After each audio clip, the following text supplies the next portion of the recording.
So now we are starting with question number 101। 101 number question देखते हैं। पहला है, निम्नलिखित में कौन सा कथन किसी माध्यम में ध्वनि के संचरण को सर्वोत्तम रूप से वर्णित करता है। ठीक है, पहला ऑप्शन है, ध्वनि का संचरण तब होता है जब माध्यम के कण कंपन करते हैं और ऊर्जा को स्रोत से कान तक पहुंचाते हैं। दूसरा बोला है, ध्वनि तब उत्पन्न होती है जब माध्यम के कण अस्थायी रूप से अपनी स्थिति से विस्थापित हो जाते हैं। तीसरा है, ध्वनि एक माध्यम में विक्षोभ के रूप में फैलती है जिसमें कण अपनी संतुलन स्थिति के चारों ओर कंपन करते हैं लेकिन एक स्थान से दूसरे स्थान तक नहीं जाते। ठीक है, और फोर्थ ऑप्शन है, ध्वनि का प्रसार किसी भौतिक माध्यम की आवश्यकता के बिना भी हो सकता है क्योंकि ऊर्जा स्वयं अंतरिक्ष में चल सकती है। ठीक है, तो आप देखो, सिंपली सी बात है, पहला जो ऑप्शन कह रहा है, पहला ऑप्शन क्या बोला है कि ध्वनि का संचरण तब होता है जब माध्यम के कण कंपन करते हैं और ऊर्जा को स्रोत से कान तक पहुंचाते हैं। ठीक है, अगर आप देखोगे जो ए ऑप्शन है, ठीक है, इसमें यह बोला जा रहा है कि जो पार्टिकल्स ऑफ मीडियम है वो मूव करते हैं फ्रॉम सोर्स टू ईयर। मतलब जहां पे अगर मान लो कोई भी एक ऑब्जेक्ट है, यहां से साउंड जनरेट हो रहा है, ठीक है, यहां से साउंड जो है वो जनरेट हो रहा है, तो इनका कहना यह है कि जो पार्टिकल्स है ये खुद मूव करके किसी व्यक्ति तक पहुंचेगा, ये खुद मूव करके किसी व्यक्ति के कानों तक पहुंच रहा है। तो ऐसा नहीं होता। पार्टिकल्स के जो मीडियम है, मीडियम के जो पार्टिकल्स हैं, जो माध्यम के जो कण हैं, वह स्वयं वहां तक नहीं पहुंचते, बल्कि उसमें होता क्या है कि मान लो कोई एक व्यक्ति है, मान लो दिस इज द सोर्स। ठीक है, ये जो है एक सोर्स है जहां से ध्वनि जो है वह जनरेट हो रही है। अब यहां से ध्वनि जनरेट हुई तो अलग अलग जो पार्टिकल्स होंगे वो मौजूद होंगे। मान लो ये व्यक्ति यहाँ पे मौजूद है, तो इस व्यक्ति तक पहुंचने से पहले ये जो अलग अलग पार्टिकल्स है वो क्या करेंगे, अपने ही पोजीशन पे टू एंड फ्रो मोशन करेंगे, यानी अपनी ही पोजीशन पे ये ऑसिलेट करेंगे और ऊर्जा को दूसरे में ट्रांसफर कर देंगे। फिर ये ऑसिलेट करेगा, फिर ये ऑसिलेट करेगा। तो इस तरीके से पार्टिकल्स अपनी स्थिति पे ही रहते हैं, बस अपनी ऊर्जा को ऑसिलेशन के माध्यम से दूसरे तक पहुंचाने का कार्य करते हैं और फिर ये ऊर्जा जो है इस व्यक्ति तक पहुंचती है। तो ये पार्टिकल्स के मीडियम के ऑसिलेशन के कारण फिर यहां पे पहुंच पाता है। तो यहां पे आप सी वाला ऑप्शन देखना, ध्वनि एक माध्यम में एक विक्षोभ के रूप में फैलती है जिसमें कण अपनी संतुलन स्थिति के चारों ओर कंपन करते हैं लेकिन एक स्थान से दूसरे स्थान तक नहीं जाते। Sound travels as a disturbance in the medium where particles oscillate about their mean position without travelling. ठीक है, तो ये यहां पे करेक्ट होगा। यहां पे बोला परमानेंटली डिस्प्लेस होते हैं, ये गलत होगा। ठीक है, propagate without the need of material medium, ये भी गलत होगा कि ध्वनि जो है वो ऐसे बिना ही किसी मीडियम के ट्रेवल नहीं कर सकती। तो यहां पे जो हमारा आंसर होगा that is going to be option number C. ठीक है, ऑप्शन नंबर सी यहां पे हमारा आंसर होगा। ठीक है, अगले क्वेश्चन पे आते हैं। अगला क्वेश्चन भी आपको साउंड से है। ठीक है, निम्नलिखित में कौन सा कथन ध्वनि तरंगों के गुणों का सही ढंग से वर्णन करता है। ठीक है, पहला है, ध्वनि तरंग की आवृत्ति संपीड़न की गति से निर्धारित होती है। The frequency of a sound wave is determined by the speed at which compression move. समय अवधि प्रति सेकंड पूर्ण होने वाले दोलनों की संख्या है। Time period is the number of oscillation completed पर सेकंड। दूसरा है, आवृत्ति और समय अवधि का एक दूसरे से कोई संबंध नहीं है। Frequency and time period are unrelated. और फोर्थ है, आवृत्ति प्रति इकाई समय में एक बिंदु से गुजरने वाली संपीड़न या विरलन की संख्या को दिखाता है। तो देखो, अगर हम साउंड के प्रोपगेशन की बात करें, आपको मालूम है साउंड जो है वो कंप्रेशन और रेयरफैक्शन इसके माध्यम से आगे पहुंचता है। कंप्रेशन और रेयरफैक्शन, तो इस तरीके से आगे बढ़ता है। तो अगर हम फ्रीक्वेंसी की बात करते हैं तो फ्रीक्वेंसी का मतलब है कि किसी एक पॉइंट से, मान लो किसी एक पॉइंट से एक यूनिट टाइम में गुजरने वाली कंप्रेशन और रेयरफैक्शन की संख्या कितनी है, वो उसकी फ्रीक्वेंसी होती है।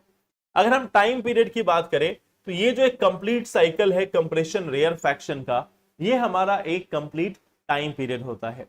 अगर हम फ्रीक्वेंसी की बात करें तो फ्रीक्वेंसी जो है वह टाइम पीरियड से रिलेटेड है। कैसे? Frequency is equal to 1/t, ठीक है, या जो t है is equal to 1/f।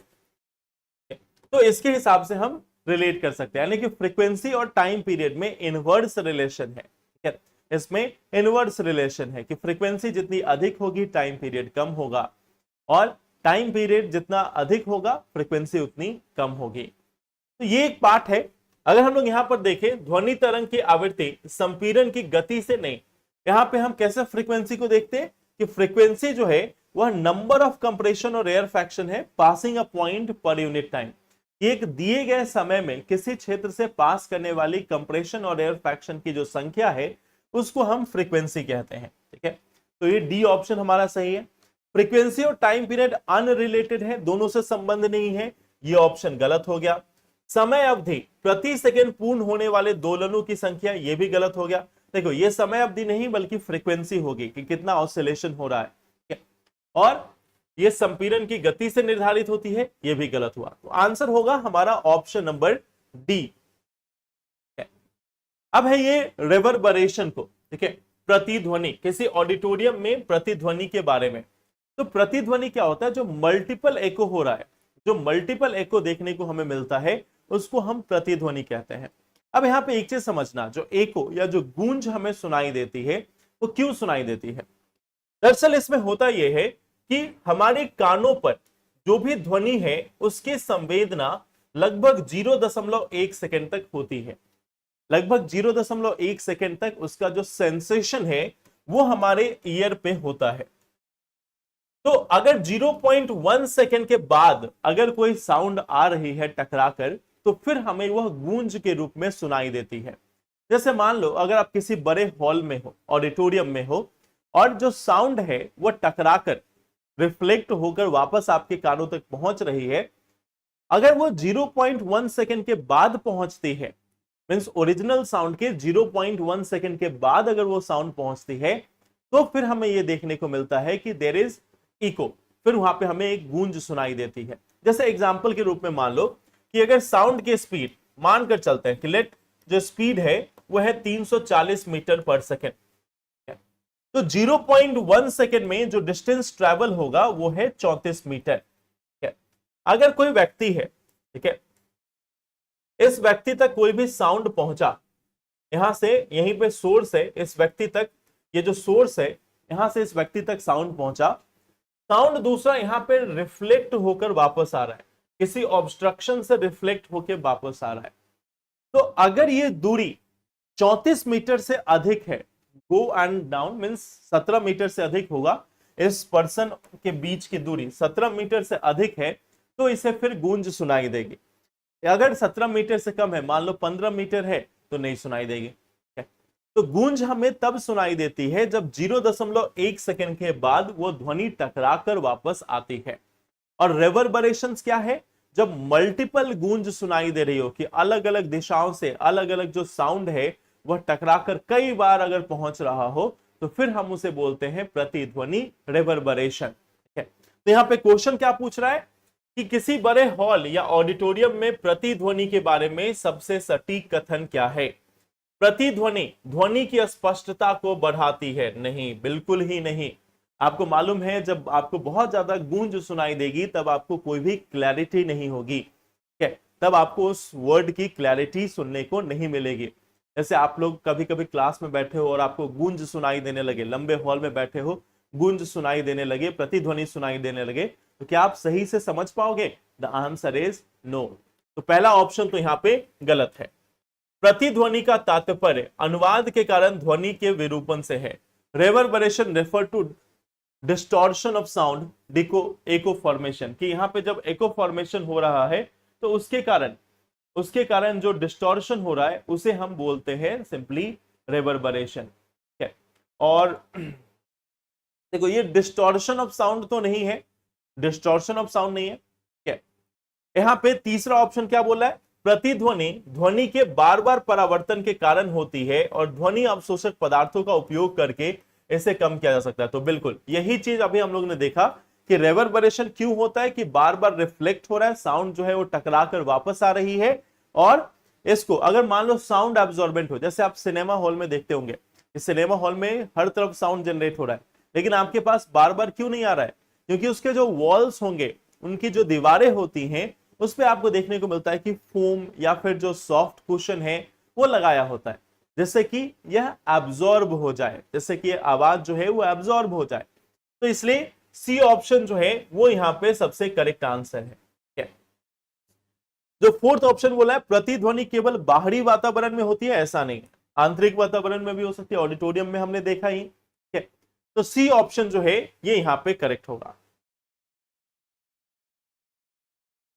Which of the following statement correctly describes the properties and use of ultrasound? Ultrasound का सही वर्णन कौन सा करता है? ठीक है, अब देखो अल्ट्रासाउंड है क्या। अल्ट्रासाउंड के बारे में मैंने आपको बताया था कि 20,000 हर्ट्ज से अधिक फ्रीक्वेंसी की जो साउंड है वो हमारी अल्ट्रासाउंड कहलाती है।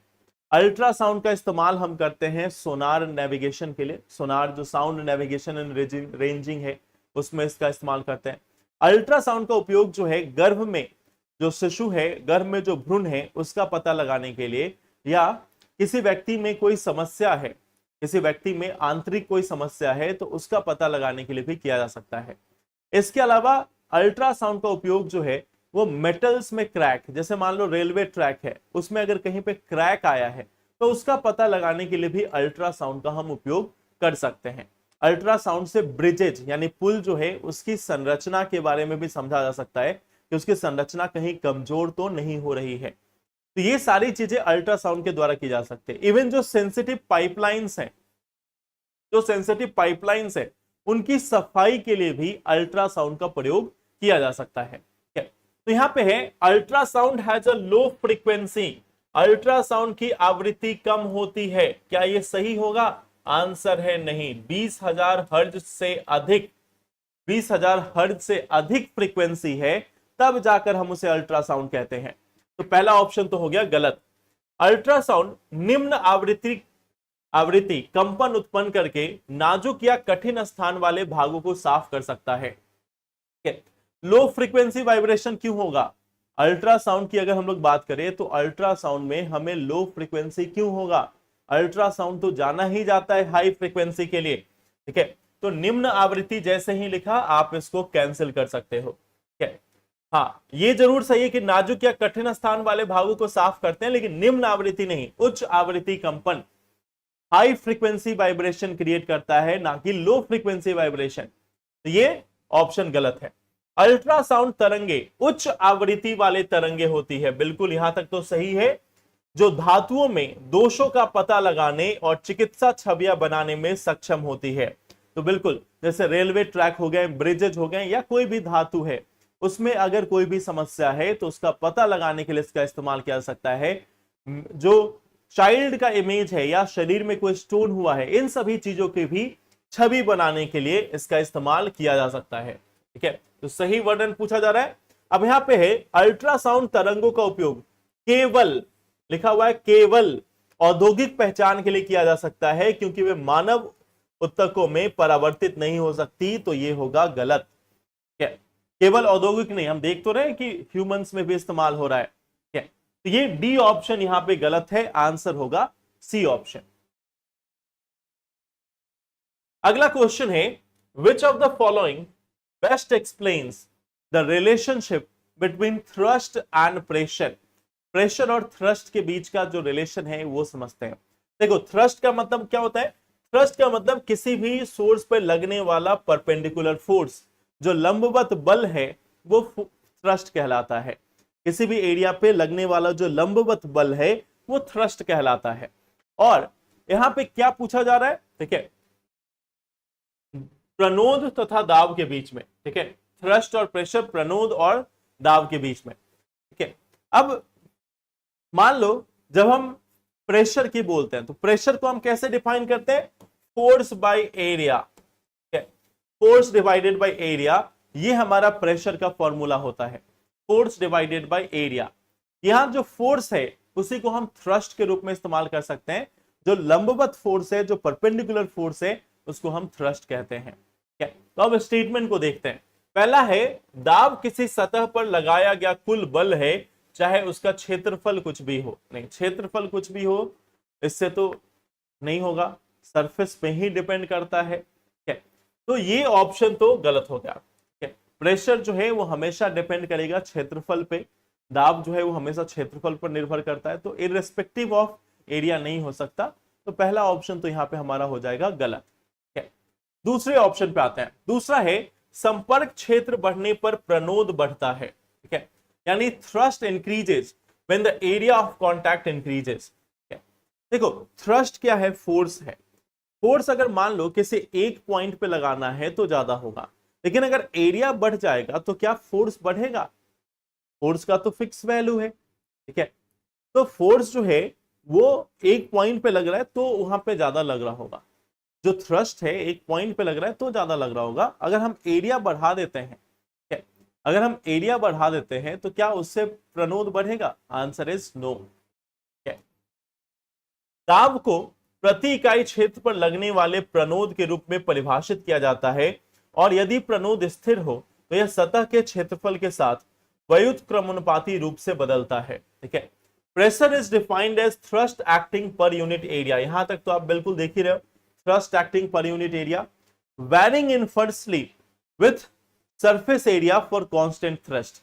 यानी यहां पे ये बोल रहा है कि प्रेशर जो है वो फोर्स बाय एरिया या थ्रस्ट बाय एरिया है, और एरिया के साथ इनवर्सली प्रोपोर्शनल है। और यह सतह के क्षेत्रफल के साथ व्युत्क्रमानुपाती रूप से बदलता है। तो बिल्कुल हम यहां पर देख ही रहे हैं। ठीक है, अगर थ्रस्ट कांस्टेंट हो तो इसके साथ व्युत्क्रमानुपाती रूप से ये बढ़ता है। तो ये सी ऑप्शन जो है वो यहां पे करेक्ट होगा। प्रणोद हमेशा दाब से अधिक होता है और इसका कोई दिशात्मक घटक नहीं होता। Thrust is always greater than pressure and has no directional component. अब एक चीज देखना, ऑफ कोर्स थ्रस्ट जो है वो प्रेशर से अधिक तो होगा। ठीक है, क्योंकि प्रेशर में हम क्या करते हैं, एरिया से डिवाइड कर देते हैं, तो थ्रस्ट ऑफ कोर्स ज्यादा होगा। लेकिन क्या इसमें दिशा नहीं है? दिशा तो है, परपेंडिकुलर दिशा में ही ये काम करता है। तो ये जो ऑप्शन है कि इसमें कोई दिशा नहीं होती, आपको मालूम है थ्रस्ट है क्या, फोर्स, फोर्स है क्या, वेक्टर क्वांटिटी यानी कि सदिश राशि। तो क्या इसमें दिशा नहीं होगी? दिशा होगी। तो इसलिए डी ऑप्शन यहां पे गलत है। Why is the weight of an object less on moon than on earth? चंद्रमा पर किसी वस्तु का भार पृथ्वी की तुलना में कम क्यों होता है? ठीक है, अब देखो सिंपल सा रीजन है। अगर हम लोग बात करें यहां पे, अब देखो आप सभी को मालूम है कि जो हम वेट निकालते हैं कहीं पे भी, ठीक है, वो किस चीज पे निर्भर करता है? जो वेट है, हाँ, जो हमारा वेट है वो किस चीज पे निर्भर करेगा? वो निर्भर करेगा कि वहां पे जो वस्तु है उसका जो सरफेस है या जो इंटायर, जैसे मान लो पृथ्वी है या चंद्रमा है, तो उसका वजन कितना है इस पे डिपेंड करेगा। आपको मालूम है जो वेट है अगर हम उसको निकालना चाहें तो आपको मालूम है Gm1 m2 by are square. ये तो आपको मालूम है Gm1 m2 by are square. अब यहाँ पे आपको मालूम है कि m2 मान लो कोई भी व्यक्ति है, जैसे आप ही का वजन हो गया, m2 जो है वो बॉडी हो गया आपका। ठीक है, कोई भी एक पर्सन है, इसका m2 मास हो गया। अब ये जो वेट है, जो आप वेट एग्जर्ट करोगे, जो फोर्स एग्जर्ट करोगे, जिसका मेजरमेंट होगा, वो डिपेंड करेगा m1 पे। अगर मान लो हम अर्थ की बात करते हैं तो अर्थ जो है, और अगर हम मून की बात करते हैं me और m मून, तो आपको मालूम है कि अर्थ जो है वो मून के मुकाबले काफी ज्यादा हेवी है। ठीक है, तो जो वेट, जो मास है उसके कारण ग्रेविटेशन चेंज होगा। ठीक है, तो मून का मास ही कम है, मून का जो खुद का मास है वो कम है, तो उसके द्वारा लगने वाला जो ग्रेविटेशन है वो भी कम होगा। तो यहां पे पहला दिया हुआ है क्योंकि चंद्रमा की त्रिज्या पृथ्वी से अधिक होती है, बिल्कुल ही नहीं। क्योंकि चंद्रमा का गुरुत्वाकर्षण स्थिरांक पृथ्वी से अधिक होता है, because the moon has a higher gravitation constant, नहीं, गुरुत्वाकर्षण का स्थिरांक जो है वो पूरे यूनिवर्स में एक ही होता है, वो अलग अलग नहीं होता, वो सब जगह के लिए सेम है। ग्रेविटेशन एक यूनिवर्सल फोर्स है, तो हर जगह वो कांस्टेंट सेम है। तीसरा है क्योंकि चंद्रमा का द्रव्यमान कम होता है जिसके परिणाम स्वरूप गुरुत्वाकर्षण आकर्षण कमजोर होता है। तो सी ऑप्शन यहां पे गलत होगा, क्योंकि चंद्रमा पर ले जाने पर वस्तु का द्रव्यमान कम हो जाता है, ये ऑप्शन गलत होगा। आप कहीं भी वस्तु को ले जाओ उसमें मास में कोई कमी नहीं आती, तो फिर क्या होगा, डी ऑप्शन जो है वो गलत होगा। तो जब भी आपको लगे कि आप ओवरवेट हो, जब भी आपको ऐसा फील हो कि आप ओवरवेट हो, तो आप अर्थ के हिसाब से मेजरमेंट करना बंद कर देना। आप अपने आप को मून के हिसाब से देखना। कोई आपका वजन पूछे, मान लो आपका वजन 90 kg हो गया है, आपको लग रहा है कि नहीं हमारा वजन 90 kg हो गया ना, लोग पूछ रहे हैं क्यों इतना वजन बढ़ गया, आप मून के हिसाब से अपना वजन बताना, मून के हिसाब से हम अभी कम ही है। तो यहाँ पे जो आंसर होगा दैट इज सी ऑप्शन। अब देखो यहाँ पे क्वेश्चन है, निम्नलिखित में कौन सा उपकरण या अनुप्रयोग आर्किमिडीज के सिद्धांत पर आधारित नहीं है। ये पूछा जा रहा है कि कौन आर्किमिडीज के सिद्धांत पर नहीं है। ठीक है, अब एक चीज समझना, जो आर्किमिडीज का जो सिद्धांत है, ठीक है, आर्किमिडीज का सिद्धांत क्या है कि मान लो अगर कोई भी लिक्विड है, ठीक है, अगर कोई भी लिक्विड है उसमें अगर किसी भी ऑब्जेक्ट को हम इंसर्ट करते हैं, किसी भी दूसरी वस्तु को अगर हम लेकर आते हैं, तो उसके ऊपर एक बायंट फोर्स लगता है। कि कोई भी अगर लिक्विड है, ठीक है, यहां पे एक लिक्विड भरा हुआ है, ठीक है, इसमें एक लिक्विड भरा हुआ है, इसमें अगर हम किसी ऑब्जेक्ट को रखते हैं, जैसे इसमें हम इमर्स करते हैं, डुबाने की कोशिश करते हैं, तो इस पे जो वेट लगेगा, इस पे जो वेट लगेगा या जो फोर्स लगेगा वो इक्वल होगा to the weight of displaced fluid. क्या ये मतलब, जितना जो फ्लूइड, जितना जो तरल पदार्थ है वो डिस्प्लेस हुआ है, उसी के अनुपात में या उसी के समान इस पर लगने वाला बायंट फोर्स होगा। क्या तो इसके ये है हमारा आर्किमिडीज का बेसिक प्रिंसिपल। ठीक है, कि जो अब देखो सिंपल सा कॉन्सेप्ट है कि अगर कोई हॉलो वस्तु है, क्या अगर कोई हॉलो वस्तु है तो उस पर लगने वाला वेट जो है कम होगा, क्या क्योंकि वो नीचे की तरफ कम वेट लगाएगा तो जल भी उसकी तरफ कम वेट लगाएगी, वहां पे डिस्प्लेसमेंट कम होगा। तो इसका कहां पे इस्तेमाल कर सकते हैं कि मान लो जैसे गोल्ड है, ठीक है, अब मान लो आपको किसी ने एक पूरा गोल्ड का फुटबॉल बना कर दिया, ठीक है, बोला कि 1 kg का है, अब आपको उसको रियल जो शुद्धता है वो मापना है। तो इसी से एक्चुअली आर्किमिडीज के सिद्धांत की शुरुआत भी हुई थी, इसी कहानी से आर्किमिडीज के सिद्धांत की शुरुआत भी हुई थी कि गोल्ड में कितनी प्योरिटी है वो नापने के लिए हम इसका इस्तेमाल कर सकते हैं। कि गोल्ड का आपको मालूम है कि कितना डिस्प्लेस करता है, गोल्ड जो है वो कितना डिस्प्लेस करता है वो आपको पहले से मालूम है कि उसका जो डेंसिटी है और बाकी सारी चीजें वो कितनी है, तो उसी के अनुसार जो लिक्विड है वो डिस्प्लेस होगा। तो अब वैसे ही यहाँ पे आप देखो पनडुब्बियों की डिजाइन बनाना, ठीक है, जो पनडुब्बी की डिजाइन बनाते हैं वो इसी हिसाब से बनाते हैं कि किस तरीके से वो जो है वो फ्लोट करेगा या फिर कब वह सिंक करेगा। तो पनडुब्बी में जो उसका वेट है वह चेंज किया जाता है, एयर प्रेशर और बाकी सारी चीजों को लेकर उसका वेट जो है वो चेंज किया जाता है, जिससे वो या तो सिंक कर सकता है या फ्लोट कर सकता है। ठीक है, तो ये एक पार्ट है जो हमें यहाँ देखने को मिलता है। ये ऑप्शन ए जो है वो यहाँ पे करेक्ट है। ठीक है, अच्छा यहाँ पे पूछा जा रहा है कि कौन सा नहीं है, तो ये तो है। ठीक है, रक्तचाप को मापना। अब हम रक्तचाप को मापने के लिए ब्लड में तो कुछ नहीं डालते, इसको हम एयर प्रेशर पे, एयर प्रेशर जो है वो कफ में जितना एयर प्रेशर है उसके हिसाब से मापते हैं। तो यहाँ पे हम ऐसा तो नहीं कि ब्लड में कोई चीज इमर्स कर रहे हैं, किसी चीज को डुबा कर देख रहे हैं, तो ये यहाँ पर नहीं होगा। तो यहीं पे हमारा जो आंसर है वो बी ऑप्शन होगा। ठीक है, ये तो सही है। दूध की शुद्धता की जांच के लिए लैक्टोमीटर का उपयोग करना। तो लैक्टोमीटर को आप उसमें इमर्स करते हो, लैक्टोमीटर को आप उसमें डुबाकर चेक करते हो कि कितना जो है वह सिंक हो रहा है। तो जितना दूध की आपकी डेंसिटी है उसके अनुसार, कि दूध में अगर डेंसिटी ज्यादा है तो उस पर लगने वाला जो फोर्स होगा वो हाई होगा। ठीक है, अगर दूध जो है ओरिजिनल है तो उसमें लैक्टोमीटर पे लगने वाला जो फोर्स होगा वो हायर होगा। मीन्स आप एक तरीके से देख सकते हो कि वो आसानी से नहीं उसमें डूबेगा, सिंक नहीं करेगा। वहीं पे अगर पानी पानी है तो आसानी से सिंक कर जाएगा। ये लैक्टोमीटर में हमें देखने को मिलता है, इसमें भी आर्किमिडीज का सिद्धांत है। हाइड्रोमीटर से तरल पदार्थ का घनत्व मापना, ये भी इसका सिद्धांत है। तो जहां डेंसिटी हमें मेजर करना है वहां पे हम इसका इस्तेमाल कर सकते हैं। तो ये एक पार्ट है आर्किमिडीज के सिद्धांत के तहत रक्तचाप को मापने में इसका इस्तेमाल नहीं किया जाता, जहां हम इमर्स कर रहे हैं वहीं पे ये इस्तेमाल होगा। अब है गुरुत्वाकर्षण स्थितिज ऊर्जा के संदर्भ में निम्नलिखित में से कौन सा कथन सही है? गुरुत्वाकर्षण स्थितिज ऊर्जा के संदर्भ में कौन सा कथन सही है, यह क्वेश्चन आपसे पूछा जा रहा है। पहला स्टेटमेंट है गुरुत्वाकर्षण स्थितिज ऊर्जा तब बढ़ती है जब किसी वस्तु को ऊंचाई पर उठाया जाता है, क्योंकि इस वस्तु को गुरुत्वाकर्षण के खिलाफ उठाने के लिए गए कार्य के रूप में परिभाषित किया गया है। ठीक है, देखो जो ग्रेविटेशनल पोटेंशियल एनर्जी है उसके बारे में है कि मान लो अगर जैसे ये पेन जो है वो यहाँ पे रखा हुआ है, इस पेन को अगर हम इस हाइट पर लेकर आते हैं तो कुछ हाइट में चेंज हुआ, तो ग्रेविटेशनल पोटेंशियल एनर्जी है क्या? ग्रेविटेशनल पोटेंशियल एनर्जी है कि अगर किसी भी वस्तु को ऊंचाई पर उठाया जाता है तो इससे कार्य के इस वस्तु को गुरुत्वाकर्षण के खिलाफ उठाने के लिए किए गए कार्य के रूप में जाना जाता है। आपको मालूम है वर्क और एनर्जी सेम है, तो जो वर्क किया गया है इसको यहां तक उठाने के लिए, मतलब ये देखो इसमें हमने फोर्स लगाया, फोर्स के कारण इसमें डिस्प्लेसमेंट हुआ। आपको मालूम है फोर्स इनटू डिस्प्लेसमेंट ये हमारा वर्क होता है और यही हमारी एनर्जी होती है।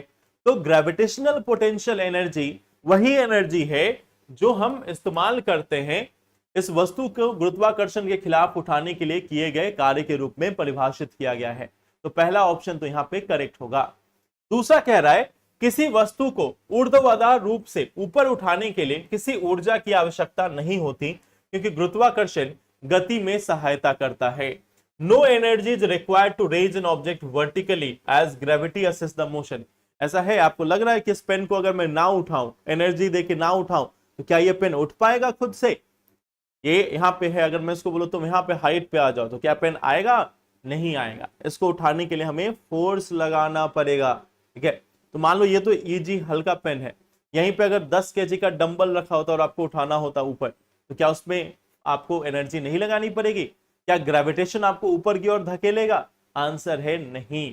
तो दूसरा स्टेटमेंट यहाँ पे गलत है। सही उत्तर का चयन करना है तो सही उत्तर होगा केवल एक, केवल एक जो है वो यहां पर सही उत्तर होगा। तो आंसर जो है दैट इज ऑप्शन नंबर 1। यह है क्वेश्चन नंबर 108। अब आते हैं अगले क्वेश्चन पे। अगला क्वेश्चन है which of the following statement correctly describes the law of conservation of energy. ऊर्जा संरक्षण का नियम का सही वर्णन कौन करता है? पहला है energy can be transferred from one form to another but the total energy remains constant. ऊर्जा को एक रूप से दूसरे रूप में परिवर्तित किया जा सकता है लेकिन कुल ऊर्जा स्थिर रहती है। ये तो आप जानते हो। Law of conservation of energy क्या है? Energy can neither be created nor be destroyed, it can only be transform from one form to another form. ऊर्जा जो है उसको ना तो हम क्रिएट कर सकते हैं ना ही हम इसको डिस्ट्रॉय कर सकते हैं, उसका सिर्फ एक रूप से दूसरे रूप में रूपांतरण हो सकता है। तो ये पहला स्टेटमेंट तो यहाँ पे बहुत ही सिंपल सा, ये तो आप हमेशा से पढ़ते आए हो कि जो law of conservation of energy है, तो ये पहला ऑप्शन तो सही है। किसी वस्तु के मुक्त रूप से गिरने के दौरान यदि वायु प्रतिरोध को नजरअंदाज कर दिया जाए तो इसकी कुल यांत्रिक ऊर्जा समान रहती है। During the free fall of an object it's total mechanical energy remains the same if air resistance is ignored. अगर हम हवा के रेसिस्टेंस को छोड़ दें, मान लो जैसे ये पेन है, ठीक है, अगर हमने इसको इस हाइट पे रखा, ठीक है, मान लो ये सरफेस है, यहाँ पे ये पेन है, जब ये पेन यहाँ पे स्थित है तो फिर क्या है, इसमें पोटेंशियल एनर्जी है mgh। मान लो ये 10 kg का पेन है, जो हाइट है वो 10 मीटर है, जी तो आपको मालूम ही है 10, तो इस पे जो पोटेंशियल एनर्जी है उसको आप निकाल सकते हो mgh, 10 इंटू 10 इंटू हाइट भी मान लो इसका 10 मीटर है। ठीक है, तो ये आपका इस पे जो पोटेंशियल एनर्जी है वो आपको यहाँ पे मालूम चल गया। अगर मैं इसको ड्रॉप करता हूं, मान लो ये इस लोकेशन पे आता है, जैसे ये नीचे आ रहा है, तो अब क्या है, इसकी पोटेंशियल एनर्जी धीरे धीरे कम होती आएगी लेकिन काइनेटिक एनर्जी बढ़ती चली जाएगी। काइनेटिक एनर्जी हाफ mv², तो वो काइनेटिक एनर्जी जो है वो बढ़ रही है, पोटेंशियल एनर्जी कम हो रही है। जब ये नीचे पहुंच जाएगा, जब ये नीचे पहुंचेगा उस पॉइंट पे, जब ये नीचे पहुंच रहा है उस समय इसकी जो पोटेंशियल एनर्जी है वो लगभग शून्य हो गई, लेकिन जो काइनेटिक एनर्जी है वो हाईएस्ट हो गई। बट किसी भी पॉइंट पे इसकी जो एनर्जी है वो हमेशा सेम रहती है, यानी कि पोटेंशियल और काइनेटिक एनर्जी मान लो यहाँ पे पोटेंशियल एनर्जी मैक्सिमम है, काइनेटिक एनर्जी जीरो। यहाँ पे क्या होगा, काइनेटिक एनर्जी मैक्सिमम है, पोटेंशियल एनर्जी जीरो। बट किसी भी समय में अगर हम इन दोनों को जोड़े तो मैकेनिकल एनर्जी जो निकलती है वो हमेशा बराबर होगी। तो सेकेंड ऑप्शन भी यहां पे करेक्ट है। स्वतंत्र रूप से गिरने वाली वस्तु की गतिज ऊर्जा उसकी ऊंचाई कम होने पर कम हो जाती है। The kinetic energy of a freely falling object decrease as its height decreases. नहीं, बिल्कुल नहीं, ये जस्ट अपोजिट होगा। जब ये नीचे की तरफ आ रहा है, जैसे ये नीचे की तरफ आएगा, इसकी काइनेटिक एनर्जी जहां पे हाइट डिक्रीज हो रही है, काइनेटिक एनर्जी बढ़ती हुई चली जाएगी। जो स्थितिज ऊर्जा है, जो पोटेंशियल एनर्जी है, वो डिक्रीज करती है। तो सी ऑप्शन इज इनकरेक्ट। तीसरा ऑप्शन जो है वो गलत है। अधिकतम ऊंचाई पर स्वतंत्र रूप से गिरने वाली वस्तु में केवल स्थितिज ऊर्जा और शून्य गतिज ऊर्जा होती है। यही चीज थोड़ी देर पहले मैंने बताया था कि जब यहां पे है काइनेटिक एनर्जी जीरो है, पोटेंशियल एनर्जी मैक्सिमम है, जब नीचे आएगा तो पोटेंशियल एनर्जी जीरो हो जाएगा। इस पॉइंट पर रुकने से पहले इसकी काइनेटिक एनर्जी मैक्सिमम थी। तो ये फोर्थ ऑप्शन भी यहां पे करेक्ट है। आंसर होगा 1, 2 और 4। तो ए ऑप्शन यहां पे करेक्ट है। कार्टी सेल थेरेपी का किस लिए इस्तेमाल किया जाता है? देखो, कार का मतलब है chimeric antigen receptor. Chimeric antigen receptor. अगर आप इसको बहुत ही सिंपल भाषा में समझो तो यह एक प्रकार का प्रोटीन है। ठीक है, एक प्रकार का प्रोटीन है, या फिर इसको हम लोग मोनोक्लोनल एंटीबॉडीज भी बोलते हैं। इसको हम लोग एक तरीके से मोनोक्लोनल एंटीबॉडी के रूप में भी जानते हैं। अब देखो, होता क्या है कि इसका इस्तेमाल किया जाता है कैंसर के ट्रीटमेंट में। कैंसर के ट्रीटमेंट में खास प्रकार से जो ब्लड से रिलेटेड कैंसर है उसके ट्रीटमेंट में इसका उपयोग किया जाता है। अब एक चीज समझना, अगर कैंसर है तो कैंसर की कोशिकाओं को जो नष्ट करने का काम है वो है टी कोशिका का। हमारे शरीर की जो टी कोशिका होती है वो इसको डिस्ट्रॉय कर सकती है। लेकिन अगर किसी व्यक्ति में कैंसर मौजूद है, इसका मतलब यह है कि टी सेल उसे खत्म नहीं कर पाया है। टी सेल जो है वह उसे खत्म नहीं कर पाया है, तभी जाकर इस व्यक्ति में कैंसर हुआ है, यानी टी सेल की क्षमता में कोई कमी आई है। तो अब इस केस में क्या किया जाता है, टी सेल को एक्सट्रैक्ट किया जाता है, टी सेल को बाहर निकाला जाता है। इस टी सेल को बाहर निकालकर लैब में इसमें एक प्रोटीन को ऐड किया जाता है, ऐड किया जाएगा प्रोटीन को, और उस प्रोटीन का नाम है कार, काइमेरिक एंटीजन रिसेप्टर। तो टी को यहां पे ऐड किया गया, एक प्रोटीन को ऐड कर किया गया। तो अब ये क्या बन चुका है, अब जो है वो ये बन चुका है कार टी। अब इस कार टी को लैब में इसकी संख्या जो है वो बढ़ाई जाएगी, इसकी मात्रा को बढ़ाई जाएगी, वापस से इसे बॉडी में इंसर्ट किया जाएगा, वापस से इसे बॉडी में इंसर्ट किया जाएगा। और इंसर्ट होने के बाद अब ये जो कार टी है ये जाकर इस कैंसर के सेल को डिस्ट्रॉय कर देगा, इस कैंसर के सेल को जाकर खत्म कर देगा। तो बेसिकली हमने देखा कि जो टी सेल है उसका काम होता है कैंसर की कोशिका को नष्ट करना।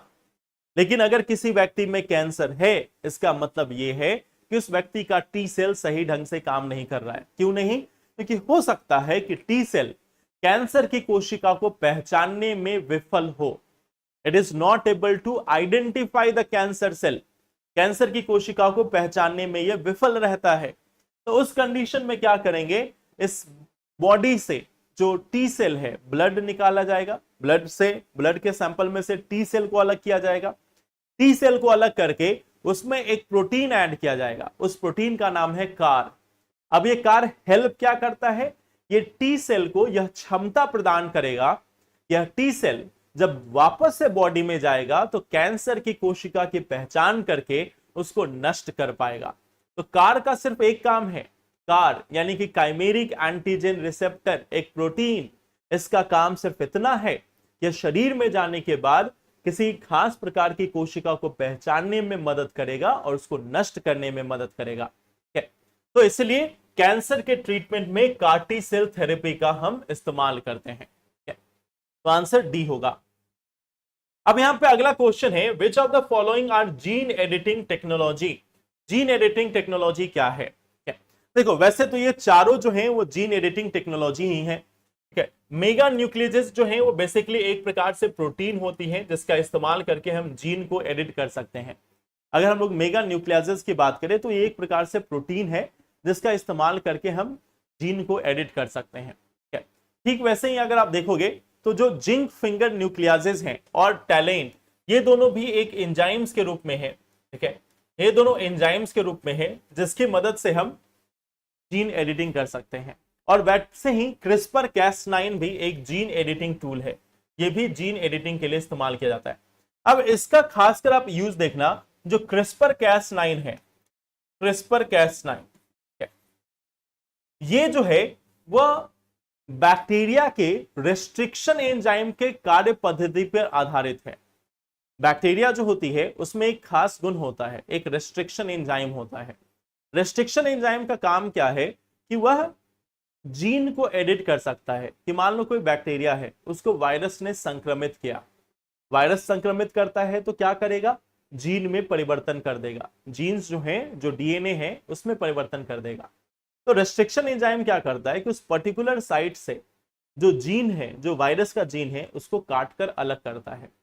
ठीक वैसे ही क्रिस्पर कैस9 भी ये करेगा। कैस9 जो है एक सीजर है, एक मॉलिक्यूलर सीजर है, तो ये उस जीन को काटकर हटाएगा जिससे हमें काटने की जरूरत है। और क्रिस्पर क्या है, एक गाइड है, एक गाइड आरएनए है, ठीक है। एक तरीके से गाइड आरएनए है जो इस सीजर को उस लोकेशन पर लेकर जाएगा, उस लोकेशन पर लेकर जाएगा जहां पे हमें किसी चीज को कट करके हटाना है। यानी ये स्पेसिफिक जीन्स को आइडेंटिफाई करने में मदद करेगा और कैस9 उसको काट कर हटाएगा। तो ठीक वैसे ही जो मेगा न्यूक्लियाजेस हैं या जिंक फिंगर न्यूक्लियाजेस हैं या टैलेन जो है, वो भी एक जीनोम एडिटिंग में ही मदद करते हैं। तो मेगा न्यूक्लियाजेस जो है वो प्रोटीन्स हैं, बेसिकली उनका भी काम वही है कि वो किसी एक पर्टिकुलर लोकेशन को स्टिक करेंगे या उसको बाइंड करके फिर वहां से हटाते हैं। जिंक फिंगर न्यूक्लियाजेस जो है वो भी एक तरीके से एंजाइम्स है, बेसिकली जो एंजाइम्स है वही प्रोटीन है, जो प्रोटीन है वही एंजाइम है, सारे एंजाइम्स प्रोटीन ही तो है। तो जिंक फिंगर न्यूक्लियाजेस भी एक तरीके से एक एंजाइम्स है जो डबल स्ट्रैंडेड डीएनए सीक्वेंसेस को कट करने में माहिर होते हैं। और वैसे ही टैलेन जो है उसका भी इस्तेमाल किया जाता है कि मान लो कोई बीमारी वगैरह है तो उसमें अगर हमें किसी जीन को हटाना है तो उसमें भी टैलेन का इस्तेमाल किया जाता है। ये भी एक तरीके से प्रोटीन के रूप में काम करता है। कैस9 भी एंजाइम ही है, कैस9 जो है वो भी एक एंजाइम के रूप में ही काम करता है, यानी एक प्रोटीन के रूप में ही काम करता है। तो ये चारों जो हैं वो यहाँ पे करेक्ट है, ये चारों टूल्स हैं जीन एडिटिंग के। What happens to the length of a metal rod when it is heated? अगर किसी धातु की छड़ को गर्म करने पर उसकी लंबाई पर क्या प्रभाव पड़ता है? आप सभी ने बचपन से एक चीज पढ़ी होगी कि रेलवे ट्रैक्स के बीच में गैप दिया जाता है। जो रेलवे ट्रैक्स है उसके बीच में गैप दिया जाता है। क्यों गैप दिया जाता है? क्योंकि मालूम है कि गर्मी के दिनों में जब ये गर्म होगी तो एक्सपैंड करेगी, इसकी लंबाई बढ़ सकती है। तो हम यह स्टार्टिंग से देखते आए हैं कि जैसे ही अगर गर्म किया जाए तो जो धातु है वह उसमें एक्सपेंशन होता है, वो लंबी हो जाती है, ठीक है। एमसीबी में भी आपने सेम प्रिंसिपल देखा होगा, जो मिनिएचर सर्किट ब्रेकर है उसमें भी एक धातु की जो प्लेट है वो लगी होती है, जिसमें अगर एक्सेस इलेक्ट्रिसिटी सप्लाई की जाए तो वो भी एक्सपैंड करती है। तो that is also one example. तो ये बढ़ जाती है, आंसर सी होगा। यहां पे जो आंसर है दैट विल बी सी।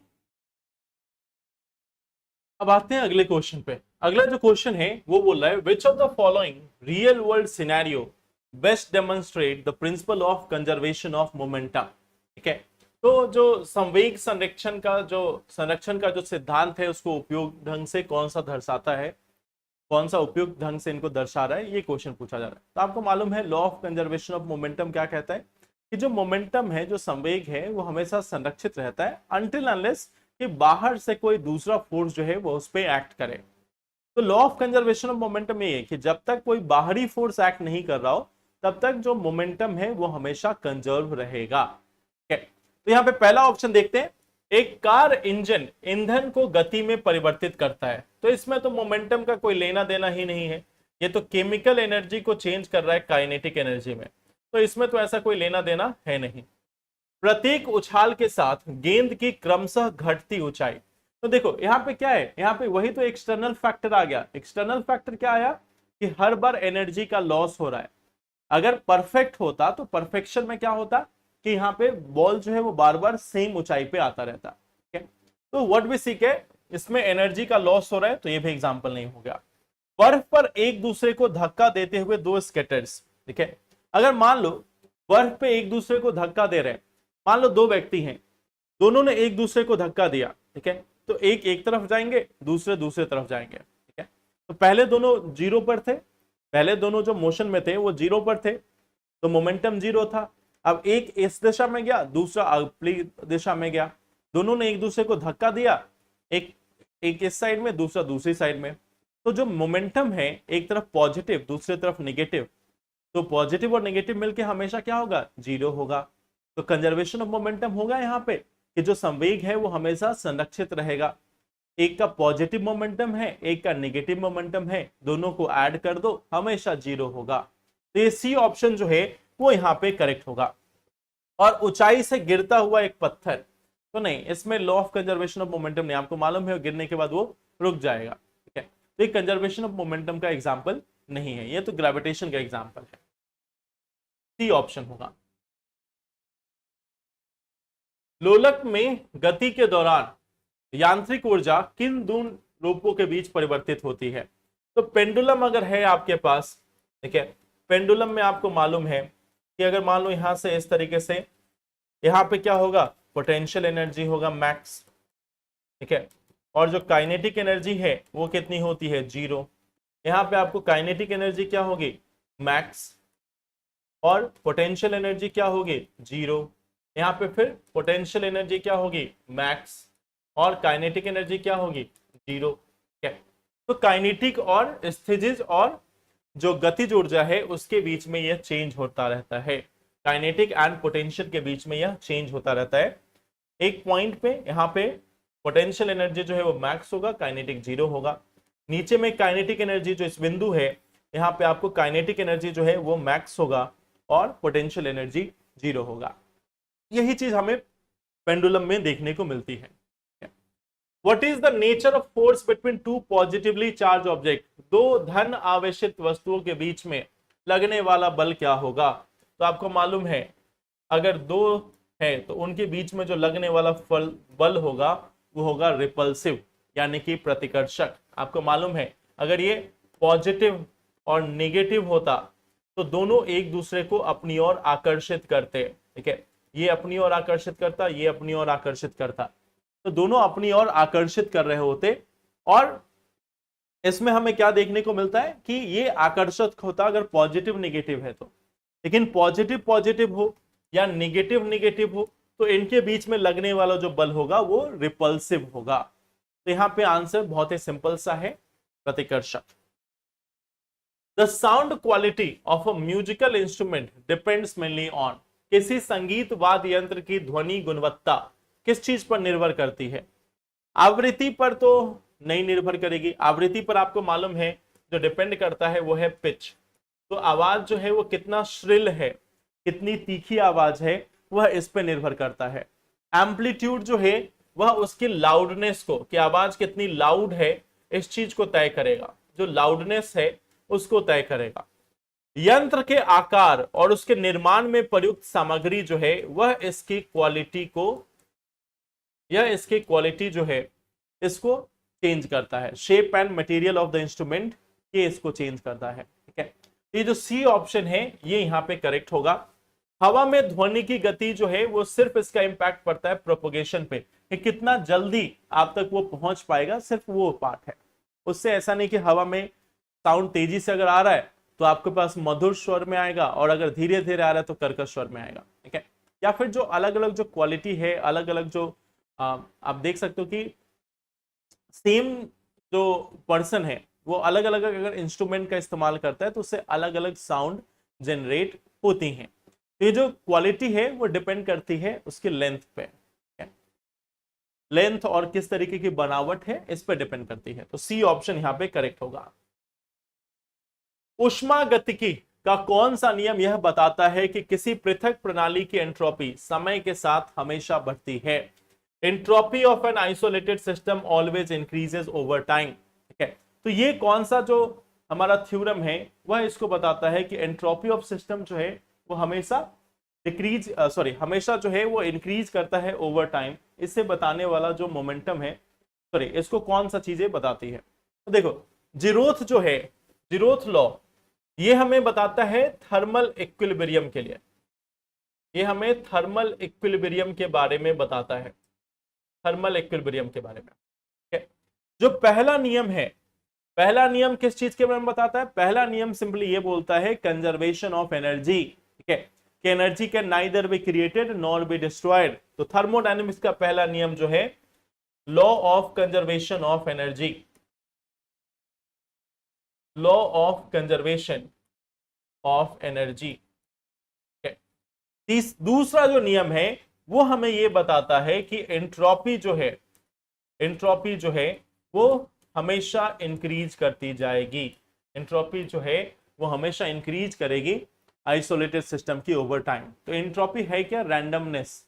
जो रैंडमनेस है उसको हम एंट्रोपी के रूप में जानते हैं कि ये हमेशा इंक्रीज करती जाएगी। ठीक है, तो तीसरा नियम क्या कहता है? तीसरा नियम जो है वो सिंपली ये बोलता है कि जब टेम्परेचर अप्रोच करेगा एब्सोल्यूट जीरो पे, ठीक है, एब्सोल्यूट जीरो पे, यानी कि -273.15 डिग्री सेल्सियस, ठीक है, इस टेम्परेचर पे जो एंट्रोपी हो जाएगी सिस्टम की, जो एंट्रोपी हो जाएगी वो शून्य के बराबर हो जाएगी। तो entropy of the system will reach zero. ठीक है, तो अगर कोई परफेक्ट क्रिस्टल है उसकी एंट्रोपी -273.15 डिग्री सेल्सियस, जिसको हम जीरो केल्विन के रूप में जानते हैं या फिर एब्सोल्यूट जीरो के रूप में जानते हैं, यहाँ पे हमारी एंट्रोपी जीरो हो जाएगी। ठीक है, तो ये तीसरा नियम कहता है। तो यहाँ पे आंसर जो होगा वो होगा C option, second law of thermodynamics, जो इसी एंट्रोपी के बारे में बताता है कि एंट्रोपी जो है वो हमेशा इंक्रीज करती रहेगी। ठीक है, अगले क्वेश्चन पे आते हैं। जब किसी वस्तु की गति प्रकाश की गति के आसपास होती है तो उस वस्तु के लिए समय धीमा चलता हुआ प्रतीत होता है।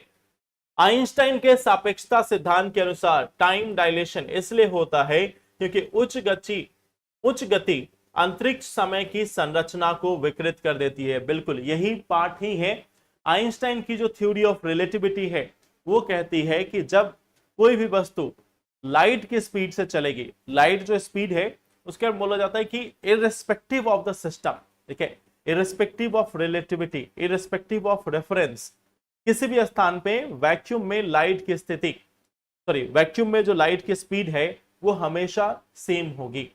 और यहीं पे ये कहा जाता है कि अगर कोई वस्तु लाइट की स्पीड से चलने लगे, अगर कोई वस्तु लाइट की स्पीड से चलने लगे तो उसके लिए समय धीमा चलता हुआ प्रतीत होगा। ये दोनों जो स्टेटमेंट है वो सही है और ये रिलेटिविटी के अनुसार ही बताया गया है। तो ये ए और आर दोनों सत्य हैं और आर ए की सही व्याख्या भी करता है। अब यहां पे फिर से लाइट की स्पीड के बारे में है। प्रकाश की गति निर्वात में सर्वाधिक होती है, हमने देखा है 3 × 10⁸ मीटर पर सेकेंड, यह है प्रकाश की गति निर्वात में। हवा से कांच में प्रवेश करने पर प्रकाश की गति धीमी हो जाती है। क्यों हो जाएगी धीमी? क्योंकि हमने देखा जहां पे डेंसिटी अधिक है वहां पे लाइट जो है, इसको हम लोगों ने पहले भी देखा है, पहले के क्वेश्चंस में भी देखा है कि वहां पे लाइट पार्टिकल के साथ इंटरेक्ट करना स्टार्ट कर देगी और इसके कारण उसकी स्पीड धीमी हो जाती है। तो दूसरा स्टेटमेंट भी करेक्ट है। यहाँ पे माध्यम जितना सघन होगा प्रकाश की गति उतनी ही तेज होगी, ये जस्ट अपोजिट है। ठीक है, निर्वात में सबसे अधिक होती है, सघनता जितनी अधिक बढ़ती जाएगी, जितनी अधिक सघनता होगी प्रकाश की गति उतनी ही कम होती चली जाएगी। ठीक है, तो हमने देखा डेंसिटी जैसे बढ़ती है इंटरेक्शन और बढ़ेगा, इंटरेक्शन जितना बढ़ेगा लाइट की स्पीड कम होती चली जाएगी। ठीक है, अपवर्तनांक उस माध्यम में प्रकाश की गति की व्युत्क्रमानुपाती होती है। Refractive index is inversely related to the speed of light in that medium. ठीक है, तो देखो ये जो स्टेटमेंट है आप इस पे गौर करना कि रिफ्रैक्टिव इंडेक्स जो है n is equal to n जो है, ठीक है, अगर हम इसके डेफिनेशन को देखें n इज इक्वल टू होता है c/v। ठीक है, n is equal to c by v है। तो आप इसको देख सकते हो, जो अपवर्तनांक है वह प्रकाश की गति के व्युत्क्रमानुपाती होता है। ठीक है, तो ये फोर्थ ऑप्शन जो है दैट इज ऑल्सो करेक्ट। तो आंसर होगा वैसे भी हमारा ए ऑप्शन। ठीक है, 1, 2 और 4 यहां पे करेक्ट आंसर होगा।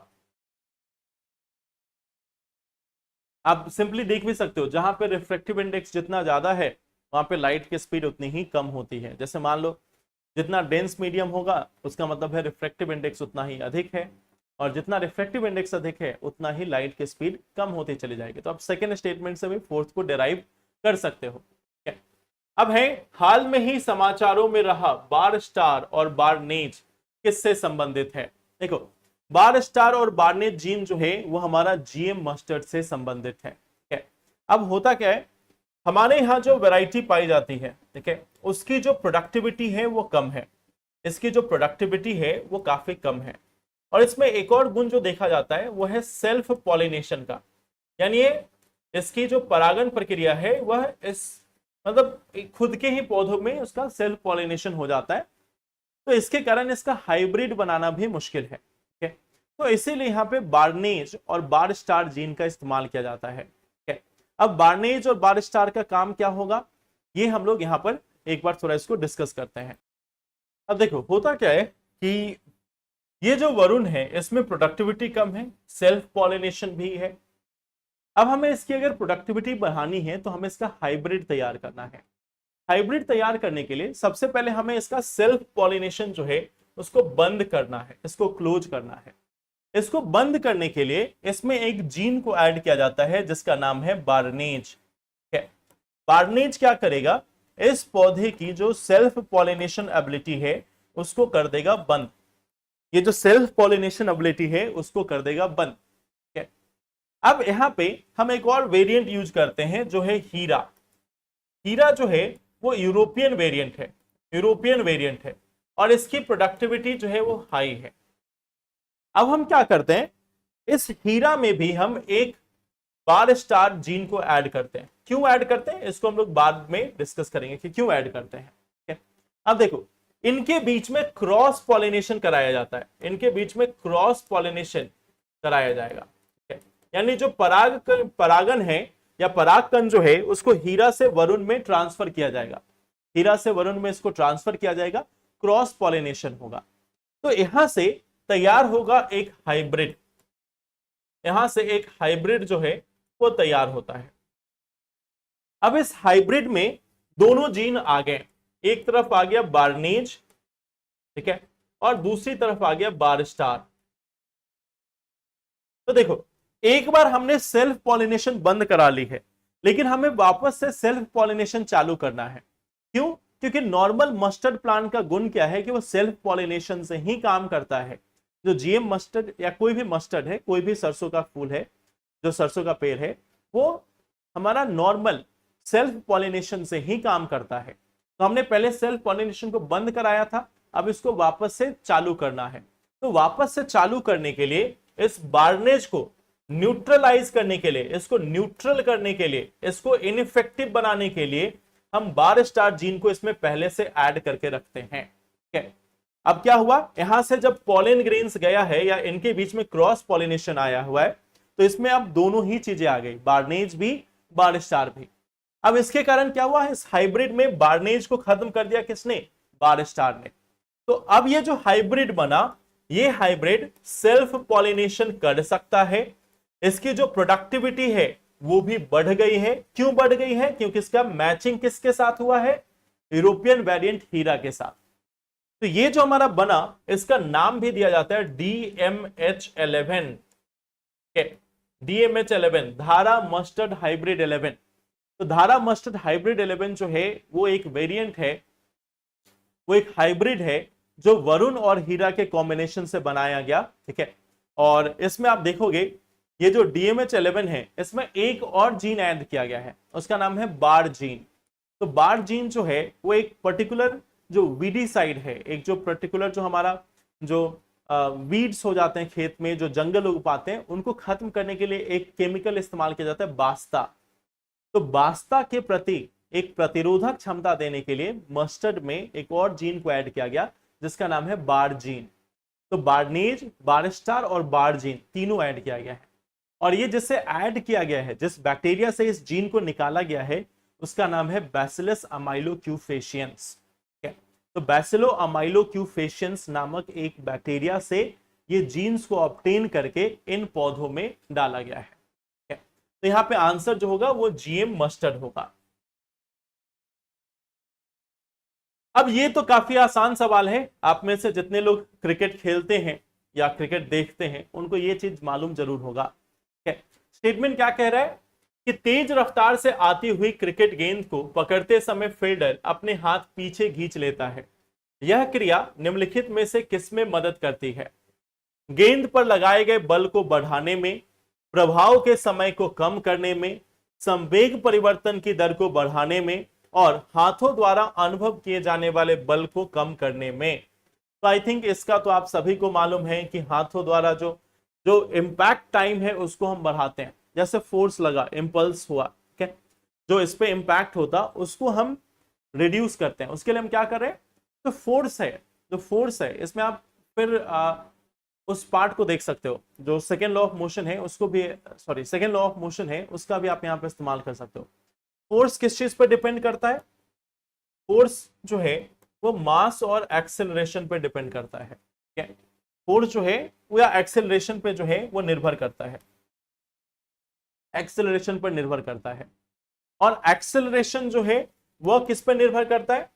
एक्सेलरेशन जो है वो इनवर्सली प्रोपोर्शनल है टाइम के, इनवर्सली प्रोपोर्शनल है टाइम के।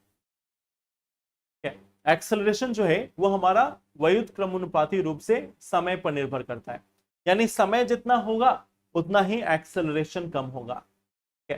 तो मान लो अगर हमने समय बढ़ा दिया, समय बढ़ा दिया तो एक्सेलरेशन कम हो गया। अगर एक्सेलरेशन कम हो गया तो हाथों पर लगने वाला जो बल है वो भी कम हो जाएगा। तो इसीलिए यहाँ पे हाथों द्वारा अनुभव किए जाने वाले बल को कम करने में, तो टाइम हमने जैसे ही बढ़ा दिया, जैसे एग्जांपल के तौर पे कि अगर 10 मीटर पर सेकंड की रफ्तार से बॉल आ रही है और उसको हम जीरो कर रहे हैं, ठीक है, तो क्या होता है? एक्सेलरेशन, एक्सेलरेशन होगा v minus you by T. ठीक है, तो 0 माइनस 10 बटा मान लो 1 सेकेंड, ठीक है, 1 सेकेंड मान लिया, 1 सेकेंड, तो क्या हुआ?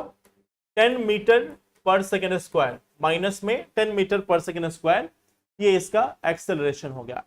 अब सिंपली यहां पे सोच कर देखो कि अगर हमने यहीं पे 1 सेकेंड की जगह 2 सेकेंड कर दिया होता तो 0 माइनस 10 बाई 2 कितना हो गया? 5 मीटर पर सेकेंड स्क्वायर। अगर इसको 3 सेकेंड कर दिया तो कितना हो जाएगा? 3.33 मीटर पर सेकेंड स्क्वायर। तो अगर हम जस्ट 1 सेकेंड उसका इंपैक्ट जो है बढ़ा दे रहे हैं तो लगने वाला फोर्स जो है, लगने वाला जो फोर्स है वो लगभग आधा हो जाता है। तो बल को कम करने के लिए, हाथों द्वारा अनुभव किए जाने वाले बल को कम करने के लिए इसका इस्तेमाल करते हैं, हाथ पीछे की ओर खींचते हैं। अब है एसी सर्किट पे प्रत्यावर्ती धारा परिपथ में प्रेरकत्व और संधारित्र यानी कि इंडक्टर और कैपेसिटर के कारण धारा प्रवाह के विरोध को क्या कहते हैं? अब आप नॉर्मली सोचोगे कि इसको रेसिस्टेंस कहते हैं, लेकिन नहीं, जो कंडक्टर्स, जो हमारे सॉरी कैपेसिटर और इंडक्टर्स है उनके द्वारा जो एसी करंट है, अल्टरनेटिव करंट है, उनके विरोध को हम रिएक्टेंस कहते हैं, प्रतिघात कहते हैं। और इसमें आप देखना कि इसमें जो हीट है वो लॉस नहीं होता, हीट लॉस इसमें नहीं होता। जैसे रेसिस्टेंस में क्या होता है? रेसिस्टेंस में हमारा हीट लॉस होता है क्योंकि वहां पे एक्चुअल में पार्टिकल्स जो है वो जो पार्टिकल्स हैं वो हीट को एब्जॉर्ब कर लेते हैं या एनर्जी को एब्जॉर्ब कर लेते हैं, तो हीट के फॉर्म में लॉस होता है।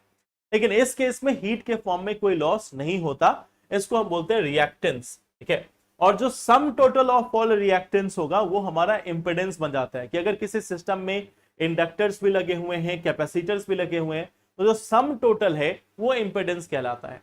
तो नॉर्मल अगर सिस्टम है उसमें जो रेसिस्टेंस या एक तरीके से उसको रोके जाने की जो एक पार्ट है, ठीक है, रोकना जो है, अपोजिशन टू करंट फ्लो है, वो कहलाता है रिएक्टेंस। तो आंसर होगा सी ऑप्शन। घर्षण रहित सतह पर रेत की बोरी को एक गाड़ी से दूसरी गाड़ी पर फेंकने से उसकी गति पर क्या प्रभाव पड़ता है? कि मान लो कोई दो व्हीकल है, ठीक है,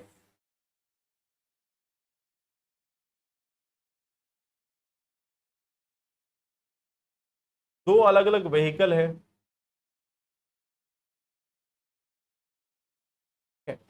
अब ये जो दोनों व्हीकल है इस पे एक सैंड का एक बोरी जो है वो रखा हुआ है, ठीक है? अब ये दोनों जिस सरफेस पे है, जिस सरफेस पे है ये दोनों, उस सरफेस पे हम क्या देखते हैं, इस सरफेस पे कोई घर्षण नहीं है, ठीक है? तो जब ये व्यक्ति इसे आगे की ओर फेंकेगा या इस गाड़ी से जब आगे की ओर फेंकेगा तो ये जो बोरी है वह इस पे पीछे की ओर बल लगाएगा। ये आगे की तरफ जा रहा है, ये पीछे की तरफ बल लगाएगा, ठीक है? तो इससे क्या होगा, ये जो गाड़ी है वो पीछे की तरफ मूव करेगी। क्यों? क्योंकि कोई भी फ्रिक्शन नहीं है, कोई इसको रोकने वाला नहीं है, तो इस बोरी के द्वारा भी इस पे बल लगाया जाएगा पीछे की ओर, ठीक है? अब यहां पे ये जो बोरी है, ठीक है, वो जब इस पे आया तो ये फिर क्या करेगा, इस गाड़ी को आगे की ओर पुश करेगा, ठीक है? ये इसको आगे की ओर पुश करेगा कि मान लो कोई भी सामान रखा हुआ है, जैसे आप अपने घर में भी कर सकते हो इसको, ठीक है? मान लो आपके घर में तो फिर भी थोड़ा बहुत फ्रिक्शन होगा, आपको ये ऐसा टेबल ले लो जिसमें नीचे में व्हील लगा हुआ है, आप उस पर कोई भी सामान को फेंको, जैसे आप उस पर सामान को फेंकते हो क्या होगा, वो जो व्हीकल है, वो जो आपका जो भी आपका टेबल है वो आगे की ओर थोड़ा मूव कर जाएगा, ठीक है? तो क्या होगा, दोनों गाड़ियां विपरीत दिशाओं में गति करती है। बी ऑप्शन जो है वो यहां पर सही होगा। यहां बोला रहा केवल बोरी प्राप्त करने वाली गाड़ी में गति रहती है, ऐसा नहीं होगा। किसी भी गाड़ी में कोई हलचल नहीं होती है, यह भी नहीं होगा। गति तभी होती है जब रेत की बोरी केंद्र से टकराती है, ऐसा भी नहीं होगा, ठीक है? तो जैसे ही फेंका जाएगा एक पीछे जाएगा, दूसरे पे पहुंचेगा वो आगे की ओर बढ़ेगा, तो दोनों विपरीत दिशा में यहां पे मूव करेंगे। तो आंसर होगा बी ऑप्शन। इसको आप सिंपली देख सकते हो कि मान लो वो देखा ना आपने, ठेला गाड़ी पे बैठ जाओ, ठीक है, और मतलब जहां पे प्लेन सरफेस हो, और ठेला गाड़ी पे बैठने के बाद एक सामने दूसरे वाले ठेला गाड़ी पे अपने दोस्त को चढ़ा दो, यहाँ से कोई एक भारी सामान जो है, कोई ऐसा सैंड का बोरी उस पर फेंको, जैसे आप उस पर फेंकोगे तुरंत आप पे फोर्स लगेगा, आपके साथ ठेला गाड़ी पीछे की ओर आएगी और जिसको दोस्त को मिला वो आगे की ओर चला जाएगा। तो दोनों विपरीत दिशा में आपको मूव करते हुए दिखाई देंगे। निम्नलिखित में से कौन न्यूटन के गति के प्रथम नियम के प्रत्यक्ष प्रमाण या अनुप्रयोग है? Newton first law of motion आपको मालूम है कि कोई भी वस्तु अपनी जो स्थिति है उसको बनाए रखना चाहती है जब तक कि कोई एक्सटर्नल फोर्स उस पर ना लगे। अगर वो रेस्ट अवस्था में है, अगर वो एक स्थान पर स्थित है, स्थिर अवस्था में है, तो वो स्थिर अवस्था में बने रहना चाहती है। अगर वो गति में है तो अपनी गति में बने रहना चाहती है। यही है हमारा न्यूटन का सिद्धांत, पहला सिद्धांत, न्यूटन के गति का पहला नियम। अब इसमें क्या है कि इसमें कौन कौन सा अनुप्रयोग है वो देखते हैं। पहला है, गतिशील वस्तु तब तक गतिशील रहती है जब तक कि उस पर कोई बाह्य बल ना लगाया जाए। An object in motion continues in motion unless acted by upon a net external force। ये तो अभी हम लोगों ने देखा, ये सही है। विशालकाय वस्तु का जड़त्व अधिक होता है, ठीक है। A massive object has more inertia, ठीक है। इसी को हम जड़त्व का सिद्धांत भी बोलते हैं। अब देखो, जड़त्व के सिद्धांत में आपको क्या है, समेशन एम आर, ठीक है। समेशन एम आर ये हमारा इनर्शिया होता है, ठीक है। तो अब सिंपल सा कॉन्सेप्ट है कि अगर कोई वस्तु जितना अधिक मास है उतना अधिक उसमें इनर्शिया देखने को हमें मिलेगा, ठीक है। तो दूसरा ऑप्शन भी यहां पे सही है। बल त्वरण के समानुपाती होता है, force is proportional to acceleration. वैसे तो ये सही बात है कि फोर्स प्रोपोर्शनल है एक्सेलरेशन के, लेकिन क्या हमें ये न्यूटन के पहले नियम से मालूम चलता है? नहीं, ये जो न्यूटन का सेकंड नियम है वो बताता है। अभी थोड़ी देर पहले मैंने आपको बताया था कि force is directly proportional to acceleration, ठीक है। और इसमें हमने बोला कि ये सेकंड लॉ ऑफ मोशन के तहत आता है। तो यहां पे पूछा जा रहा है पहले लॉ ऑफ मोशन का ये एग्जांपल है कि नहीं, तो इसलिए तीसरा ऑप्शन यहां पे हमारा गलत हो गया।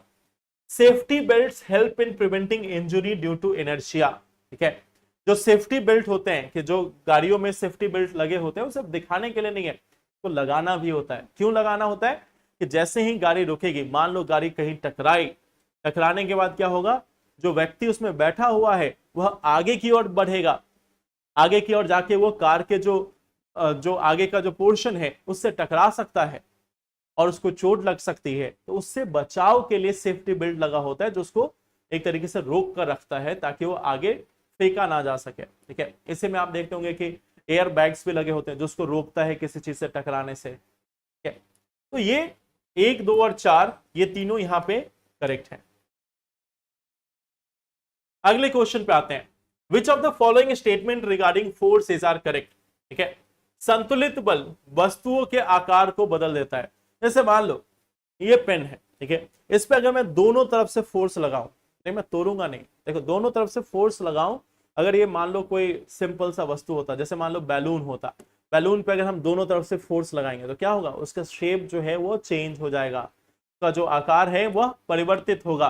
ठीक है, तो वस्तुओं के आकार को बदल सकते हैं, बिल्कुल सही बात है। ठीक है, अब बल की आवश्यकता केवल गति को रोकने के लिए होती है, उसे शुरू करने के लिए नहीं। ये तो आप देखकर ही हटा सकते हो।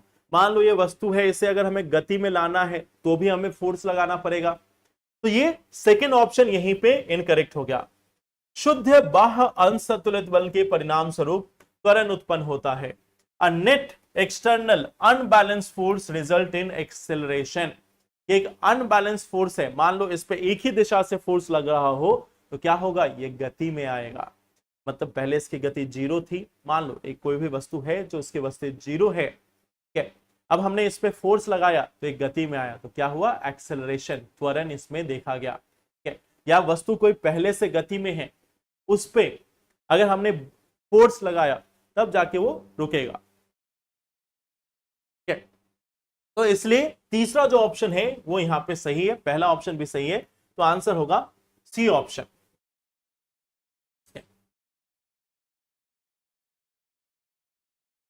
अब चलते हैं अगले क्वेश्चन पे। कोई भी पिंड तब तक अपनी विराम अवस्था या एक समान गति में रहता है जब तक कि उस पर कोई असंतुलित, ये तो अभी हम लोगों ने देखा, body remains in state of rest और uniform motion unless acted upon by unbalance external force. अभी हमने देखा न्यूटन की गति का पहला नियम। ठीक है, जमीन पर विराम अवस्था में स्थित किसी पिंड की स्थितिज ऊर्जा संदर्भ बिंदु के रूप में जमीन के सापेक्ष शून्य होती है। The potential energy of a body at rest on the ground is zero related to ground as a reference point. ठीक है, तो देखो अगर हम लोग इस स्टेटमेंट को देखते हैं जो क्वेश्चन नंबर हमारा 126 है, ठीक है, तो पहला स्टेटमेंट तो ऑफ कोर्स आपने देखा क्या होगा कि पहला स्टेटमेंट तो हमारा सही था। ठीक है, अब अगर हम दूसरे स्टेटमेंट को देखें कि अगर कोई वस्तु ग्राउंड पे है तो उसका पोटेंशियल एनर्जी ग्राउंड के रेस्पेक्ट में 0 होगा, बात तो सही है, लेकिन क्या ये पहले को एक्सप्लेन कर रहा है, पहले को क्या एक्सप्लेन कर रहा है, तो आंसर इज नहीं, ये पहले को एक्सप्लेन तो नहीं कर रहा है। तो दोनों सही है, both A and R are true, but R is not the correct explanation of A, यानी बी ऑप्शन यहां पे करेक्ट होगा। एक पोटेंशियल एनर्जी के संदर्भ में है, दूसरा इनर्शिया के संदर्भ में है। ठीक है, तो यहां पे दोनों ही सही है बट एक्सप्लेनेशन नहीं है, तो बी ऑप्शन करेक्ट होगा। अब यहां इसकी भौतिकी के शब्द और परिभाषा। ठीक है, पहला जो है वो है मान लेते हैं संवेग। ठीक है, मोमेंटम। तो मोमेंटम आप जानते हो, ठीक है, कि मोमेंटम जो है वह द्रव्यमान और वेग का गुणनफल है, mass into velocity, mv, mass into velocity. कार्य क्या है, बल गुने दूरी। ठीक है, फोर्स इनटू डिस्प्लेसमेंट। अब न्यूटन, ये क्या है, बल का एसआई मानक है, फोर्स का जो एसआई यूनिट है वो बल, वो न्यूटन कहलाता है। और बल क्या है, force is equal to mass into acceleration, यानी कि द्रव्यमान गुने त्वरण। तो ये चारों सही मैच्ड है, तो 1, 2, 3 और 4 यानी कि सी ऑप्शन यहां पे करेक्ट होगा। ठीक है, तो ये तो बहुत ही सिंपल सा कॉन्सेप्ट है।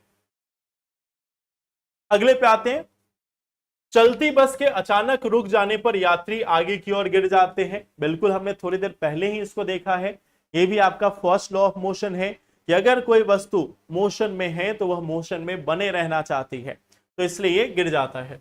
जड़त्व के कारण यात्री के शरीर का ऊपरी हिस्सा आगे की ओर गतिशील रहता है। तो देखो ये परफेक्टली एक्सप्लेन करता है कि इनर्शिया के कारण, उसका इनर्शिया ऑफ मोशन है, गति का जड़त्व है इसमें, और इसके कारण वो हमेशा गति में ही रहना चाहता है, लेकिन अगर ब्रेक लग गई तो फिर वह आगे की ओर गिरता है। ये दोनों तो अभी हम लोगों ने डिस्कस किया था, तो ए और आर दोनों सत्य हैं और आर ए की सही व्याख्या भी है। अब है तापमान में वृद्धि के साथ चालक का प्रतिरोध बढ़ता है। The resistance of a conductor increases with an increase in temperature. मैंने आपको इसके पहले के क्वेश्चंस में भी बताया है कि हमने देखा है कि अगर कंडक्टर्स में, अगर मान लो कोई भी कंडक्टर है उसमें पार्टिकल्स होंगे, अगर इसके टेम्परेचर को हम लोग बढ़ा देते हैं, इसके टेम्परेचर को हम लोग बढ़ाते हैं, तो टेम्परेचर बढ़ने के कारण क्या होगा, जो वाइब्रेशन है, जो रैंडमनेस है वो बढ़ जाएगी, जो पार्टिकल्स का कंपन है वो बढ़ जाएगा और फिर इससे इलेक्ट्रिसिटी का पास करना मुश्किल होगा, रेसिस्टेंस बढ़ जाएगा, प्रतिरोध बढ़ जाएगा। ठीक है, तो वृद्धि के साथ चालक का प्रतिरोध बढ़ता है, वो सही बात है।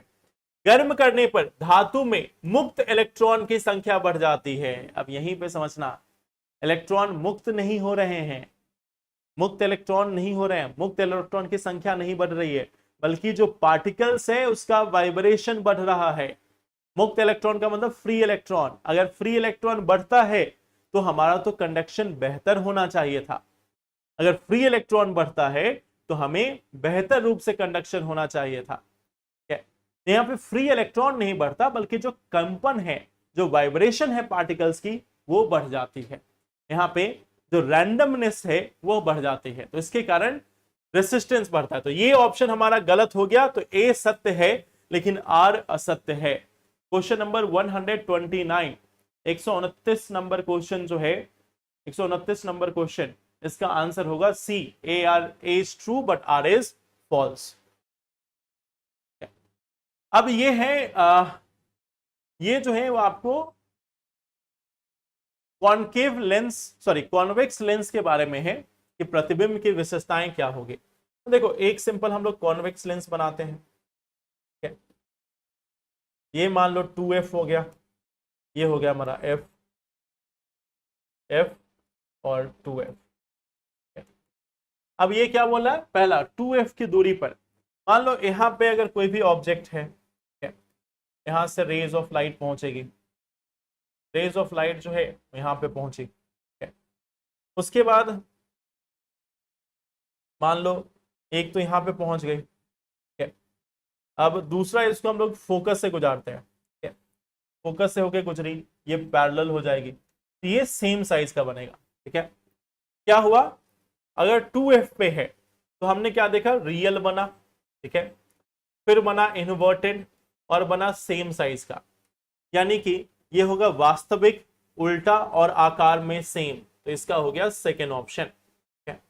f और 2f के बीच में अगर है, मान लो यहां पे कोई ऑब्जेक्ट है हमारा f और 2f के बीच में, तो फिर हम यहां पे क्या देखेंगे कि यहां पे जो इमेज जाएगा, ठीक है, ये कहां से पास करेगा, मान लो ये भी पास किया यहां से, चलो इसको अगले इमेज में हम लोग देख सकते हैं। ठीक है, चलो यहाँ पे एक फोकस वाला देख लेते हैं, फोकस वाला जो है उसको यहाँ पे देख लेते हैं। अगर फोकस पे है, फोकस पे है तो ये क्या होगा, ये यहां से पैरेलल गया, ये फोकस से होके पास करेगा, और एक को आप यहां से पास करा दो, दोनों पैरेलल हो जाएंगे, ये बनेगा कहां पे, ये जो है प्रतिबिंब जो है वो अनंत पे बनेगा। ठीक है, प्रकाश केंद्र और फोकस के बीच में हो, ठीक है, केंद्र और फोकस के बीच में हो, इसको हम लोगों ने देखा था। ठीक है, कि अब मान लो यहां से एक पास किया, ये तो फोकस से होके जा रहा है, ये ऐसे जा रहा है, तो इनको हम पीछे लेकर आते हैं और यहाँ पे इमेज बनता है। तो वास्तविक नहीं, आभासी, सीधा और आवर्धित, ये हो जाएगा इसमें। और जो बचा है f और 2f के बीच में, उसमें आप देख सकते हो वास्तविक, उल्टा और आवर्धित, ये सीधा यहाँ पर निकल जाएगा जो फोकस और 2f के बीच में होगा। ठीक है, तो ये हमारा जो पोर्शन है वो है प्रतिबिंब की विशेषताओं को लेकर। तो यहां पे आंसर क्या होगा, ए का हो गया कौन सा, 2, ए का 2, फिर बी का कहां पे हो गया 3, 2 और 3, और एफ का हो गया 4 और 1, यानी कि सी ऑप्शन जो है वो यहां पे करेक्ट होगा, 2, 3, 4 और 1। Which factor increases the viscosity of liquid? जो श्यानता है उसको कौन बढ़ाता है? Increasing temperature. हम लोगों ने ये पहले भी क्वेश्चंस में देखा है कि अगर टेम्परेचर इंक्रीज हो रही है तो श्यानता जो है वो घट जाएगी। ठीक है, घटता हुआ आणविक आकर्षण, डिक्रीजिंग मॉलिक्यूलर अट्रैक्शन। अगर मॉलिक्यूलर अट्रैक्शन कम हो रहा है तो वो और दूर जाएंगे तो श्यानता जो है वो घट जाएगी, ये भी नहीं होगा। तापमान में बढ़ता अंतर, इंक्रीजिंग टेम्परेचर डिफरेंस, इसका ऐसा कोई रोल है नहीं। ठीक है, प्रबल आंतर आणविक बल। ठीक है, तो ये जो मॉलिक्यूलर फोर्स है, स्ट्रॉन्ग इंटरमॉलिक्यूलर फोर्स है, वही उसकी विस्कोसिटी के लिए जिम्मेदार होता है। जो जो स्ट्रॉन्ग अंतर आणविक बल जो है वही रिस्पॉन्सिबल है हायर विस्कोसिटी यानी कि उच्च श्यानता के लिए। ठीक है, तो ये डी ऑप्शन यहां पे हमारा करेक्ट होगा। जितना वो एक दूसरे को अट्रैक्ट करेंगे उतनी उनकी जो विस्कोसिटी है वो हायर होगी, और विस्कोसिटी जितनी हायर होगी उसमें किसी चीज का सिंक करना उतना मुश्किल होता चला जाएगा। अब आते हैं अगला question. Long range wide area network को अनियमित संचार आवश्यकताओं वाले उपकरणों को सपोर्ट करने के लिए डिजाइन किया जाता है। क्या? अच्छा, यहां अनियमित का मतलब अनरेगुलेटेड मत लेना, यहां पे अनियमित का मतलब है a large number of devices with infrequent communication need. ठीक है, इनफ्रीक्वेंट कम्युनिकेशन नीड मतलब उनको बार बार कनेक्ट होने की आवश्यकता नहीं है। ऐसा नहीं कि उनको लगातार डेटा का फ्लो चाहिए। ठीक है, उनको कभी कभी उनको डेटा या कभी कभी उनको कनेक्ट होना है। ठीक है, तो long range wide area network, देखो long range wide area network का इस्तेमाल हम वहां पे करते हैं कि मान लो जैसे इंटरनेट ऑफ थिंग्स है। इंटरनेट ऑफ थिंग्स का मतलब ये हो गया कि आप अपने घर में एक ऐसा घर सोचो कि जिस घर में जो गेट से लेकर हर एक चीज जो है वो इंटरनेट ऑफ थिंग्स से जुड़ा हो। ठीक है, अब इसमें क्या है कि हमेशा तो उसको जुड़े रहने की जरूरत है नहीं, ऐसा नहीं कि हमेशा उनको फोन पे बात करना है, हेलो हाउ आर यू। ठीक है, तो अब क्या होगा कि मान लो जिस समय टीवी को ऑन होना है तो एक बार सिग्नल जाएगा, टीवी ऑन हो गया, फिर टीवी को बंद होना है तो एक बार सिग्नल गया, टीवी बंद हो गया। एसी को एक नियमित अंतराल पे चलना है, जो बल्ब है उसको एक नियमित बल्ब है उसको कभी ऑन होना है, एक समय के बाद उसको ऑफ होना है। तो लगातार तो उनके बीच में कनेक्शन नहीं है, हाँ जिस समय ऑन ऑफ करना है बस उसी समय उनके बीच में कनेक्शन बैठाया जा रहा है। तो ये जो long range wide area network है उसमें अनियमित संचार आवश्यकताओं वाले उपकरणों को सपोर्ट करने के लिए डिजाइन किया गया है। मेनली इंटरनेट ऑफ थिंग्स को सपोर्ट करने के लिए इसको डिजाइन किया गया है, जिसमें पूरे घर में ये आपस में जुड़े हुए हो सकते हैं। ठीक है, अब long range wide area network अंतिम उपकरणों केंद्रीकृत गेटवे से जोड़ने के लिए स्टार ऑफ स्टार्स टोपोलॉजी का उपयोग करता है। देखो ये बेसिकली किस टेक्नोलॉजी का उपयोग करता है कि मान लो एक हमारा नेटवर्क है, इस नेटवर्क से अलग अलग चीजें जो हैं वो जुड़ी हुई हैं, ये कहलाती है हमारी स्टार ऑफ स्टार, ये हो गया स्टार टोपोलॉजी। अब इनसे भी अलग अलग चीजें जो हैं वो जुड़ी हुई हैं, इनसे भी अलग अलग चीजें जुड़ी हुई हैं, इनसे भी जुड़ी हुई हैं, तो ये कहलाता है इसका मेश नेटवर्क, इसको कहलाते हैं इसका मेश नेटवर्क। यह है स्टार ऑफ स्टार टोपोलॉजी। तो जो long range wide area network है इसमें एक सेंट्रल हब होगा, उससे जुड़े हुए छोटे छोटे हब्स होंगे और फिर वो अलग अलग डिवाइसेस से कनेक्टेड होते हैं। तो long range wide area network में ये चीजें इस्तेमाल की जाती है। दोनों ही सत्य है और आर एक ही सही व्याख्या भी करता है। अगले क्वेश्चन पे आते हैं। आइंस्टाइन के सापेक्षता के सिद्धांत के अनुसार निम्नलिखित में कौन सा परिमाण सभी संदर्भों में स्थिर बना रहता है? According to Einstein theory of relativity Which of the following remains constant in all frames of reference? थोड़ी देर पहले ही मैंने आपको बताया था कि अगर कोई एक चीज है जो हर समय हर रेफरेंस में हर जगह कांस्टेंट बनी रहती है तो वो है speed of light. Mass change होगा, लेंथ बदल सकती है, जो टाइम है वो डायलेट हो सकता है, समय तेज या लुप्त हो सकता है, समय तेज हो सकता है, लुप्त हो सकता है, धीमा हो सकता है, लेकिन एक चीज जो कांस्टेंट है थ्रू आउट द यूनिवर्स वो है स्पीड ऑफ लाइट। वैक्यूम में स्पीड ऑफ लाइट हमेशा कांस्टेंट रहती है 3 × 10⁸ मीटर पर सेकेंड। और इसीलिए हम लाइट का इस्तेमाल भी करते हैं दूरी को कैलकुलेट करने के लिए। जो एस्ट्रोनॉमिकल डिस्टेंसेज है उसको हम कैसे कैलकुलेट करते हैं? लाइट ईयर्स में। क्यों लाइट ईयर्स का इस्तेमाल करते हैं? वो भी यहीं से आता है कि लाइट की स्पीड हमेशा ही कांस्टेंट रहेगी। ठीक है, तो इसलिए ऑप्शन ए जो है वो यहां पे करेक्ट होगा। किस वैज्ञानिक ने सर्वप्रथम गति को प्रति इकाई समय में तय की गई दूरी के रूप में गणितीय रूप से परिभाषित किया था? यानी speed is equal to distance by time, जो बेसिक फॉर्मूला है, speed is equal to distance by time, इसको देने वाले सर्वप्रथम व्यक्ति जो हैं वह है गैलीलियो गैलीली। गैलीलियो गैलीली को आप एक तरीके से बोल सकते हो कि जो मॉडर्न साइंटिफिक चीजें स्टार्ट हुई हैं उसके वो जनक के रूप में आप उनको समझ सकते हो, क्योंकि जिस समय गैलीलियो गैलीली ये सभी चीजें बता रहे थे उस समय साइंस का एक्सेप्टेंस नहीं था, साइंस का जो एक्सेप्टेंस था वो नहीं था।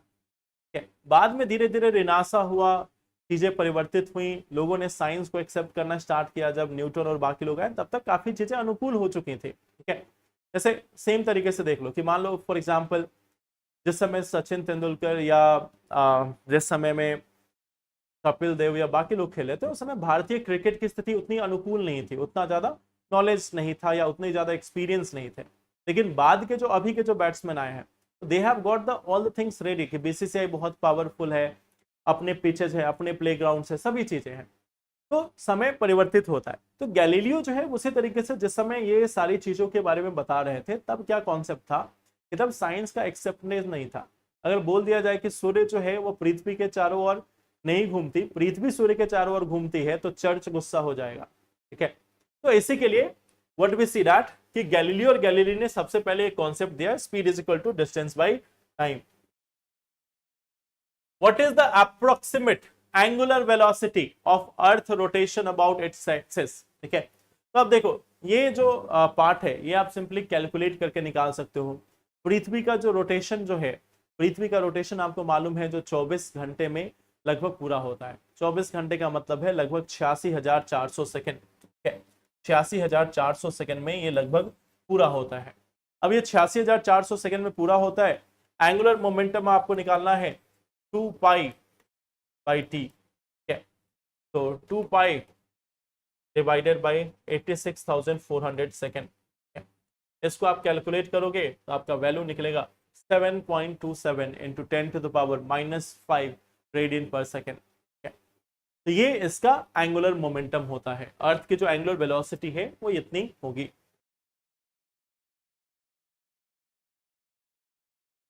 अब है अलग अलग मिशन है, किस देश से संबंधित है ये बात करनी है। देखो अपोलो 1 जो है वो संयुक्त राज्य अमेरिका का है।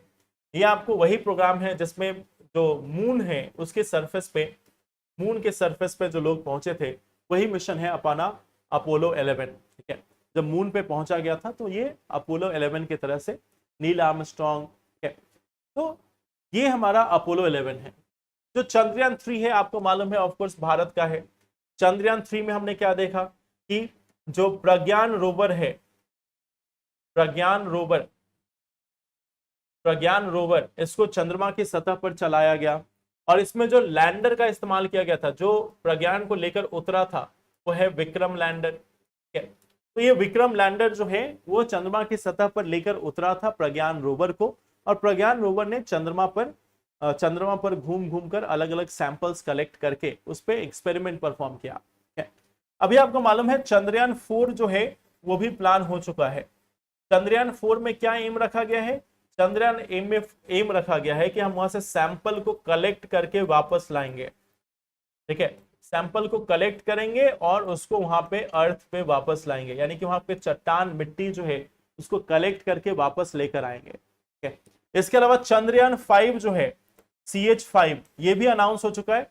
इसी को हम लुपेक्स मिशन के रूप में भी जानते हैं, लूनर पोलर एक्सप्लोरेशन मिशन। ठीक है, ये हम जापान के साथ कर रहे हैं और इसमें अभी जो एम रखा गया है एक 250 kg का रोवर जो है, 250 kg का रोवर जो है वो चंद्रमा की सतह पर चलाकर वहां पे एक्सपेरिमेंट किए जाएंगे। ठीक है, तो चंद्रयान 4 और 5 को भी अनाउंस किया जा चुका है। ठीक है, चैंग 4 जो है वो चाइना का लूनर मिशन है।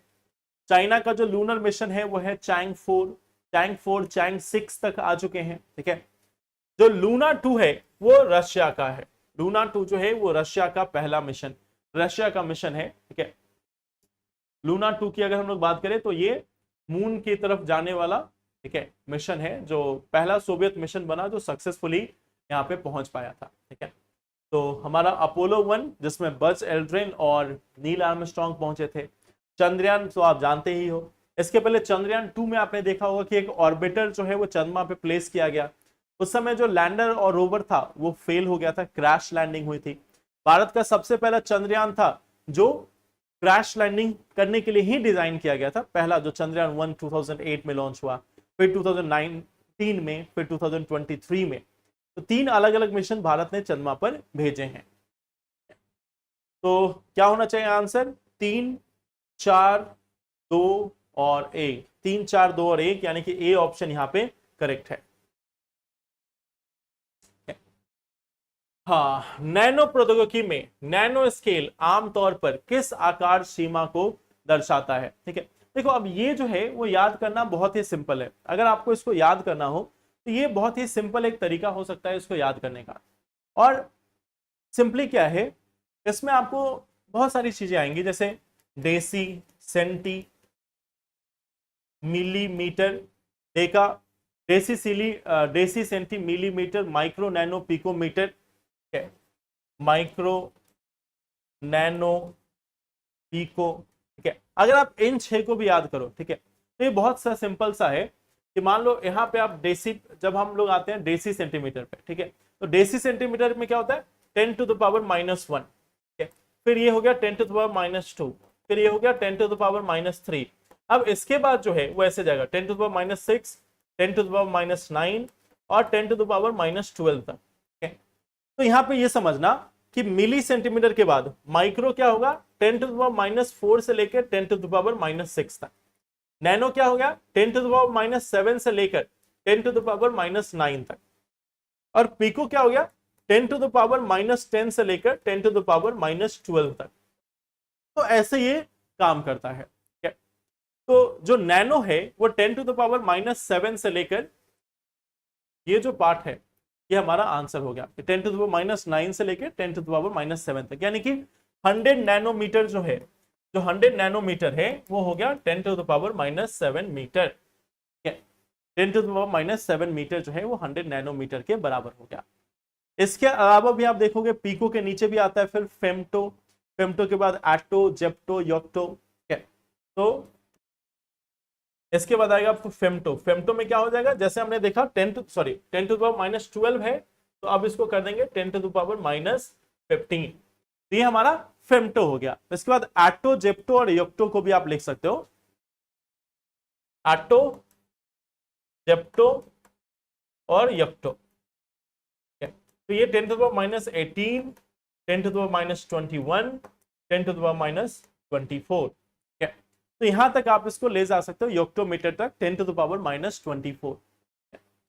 तो नैनोमीटर से लेकर इतना तक आप याद कर सकते हो। ठीक है, deci, centi, millimetre, micro, nano, picometre, femto, atto, zepto, yocto. ठीक है, तो ये आपका पूरा सीरीज है, जो लोअर सीरीज जो है मिलीमीटर का, सॉरी डेसी मीटर के बाद क्या, इसके ऊपर आपको सीधा मीटर आता है, 1 मीटर। चलिए, तो यहां पे आंसर आपने देख ही लिया कि आंसर होगा ए ऑप्शन।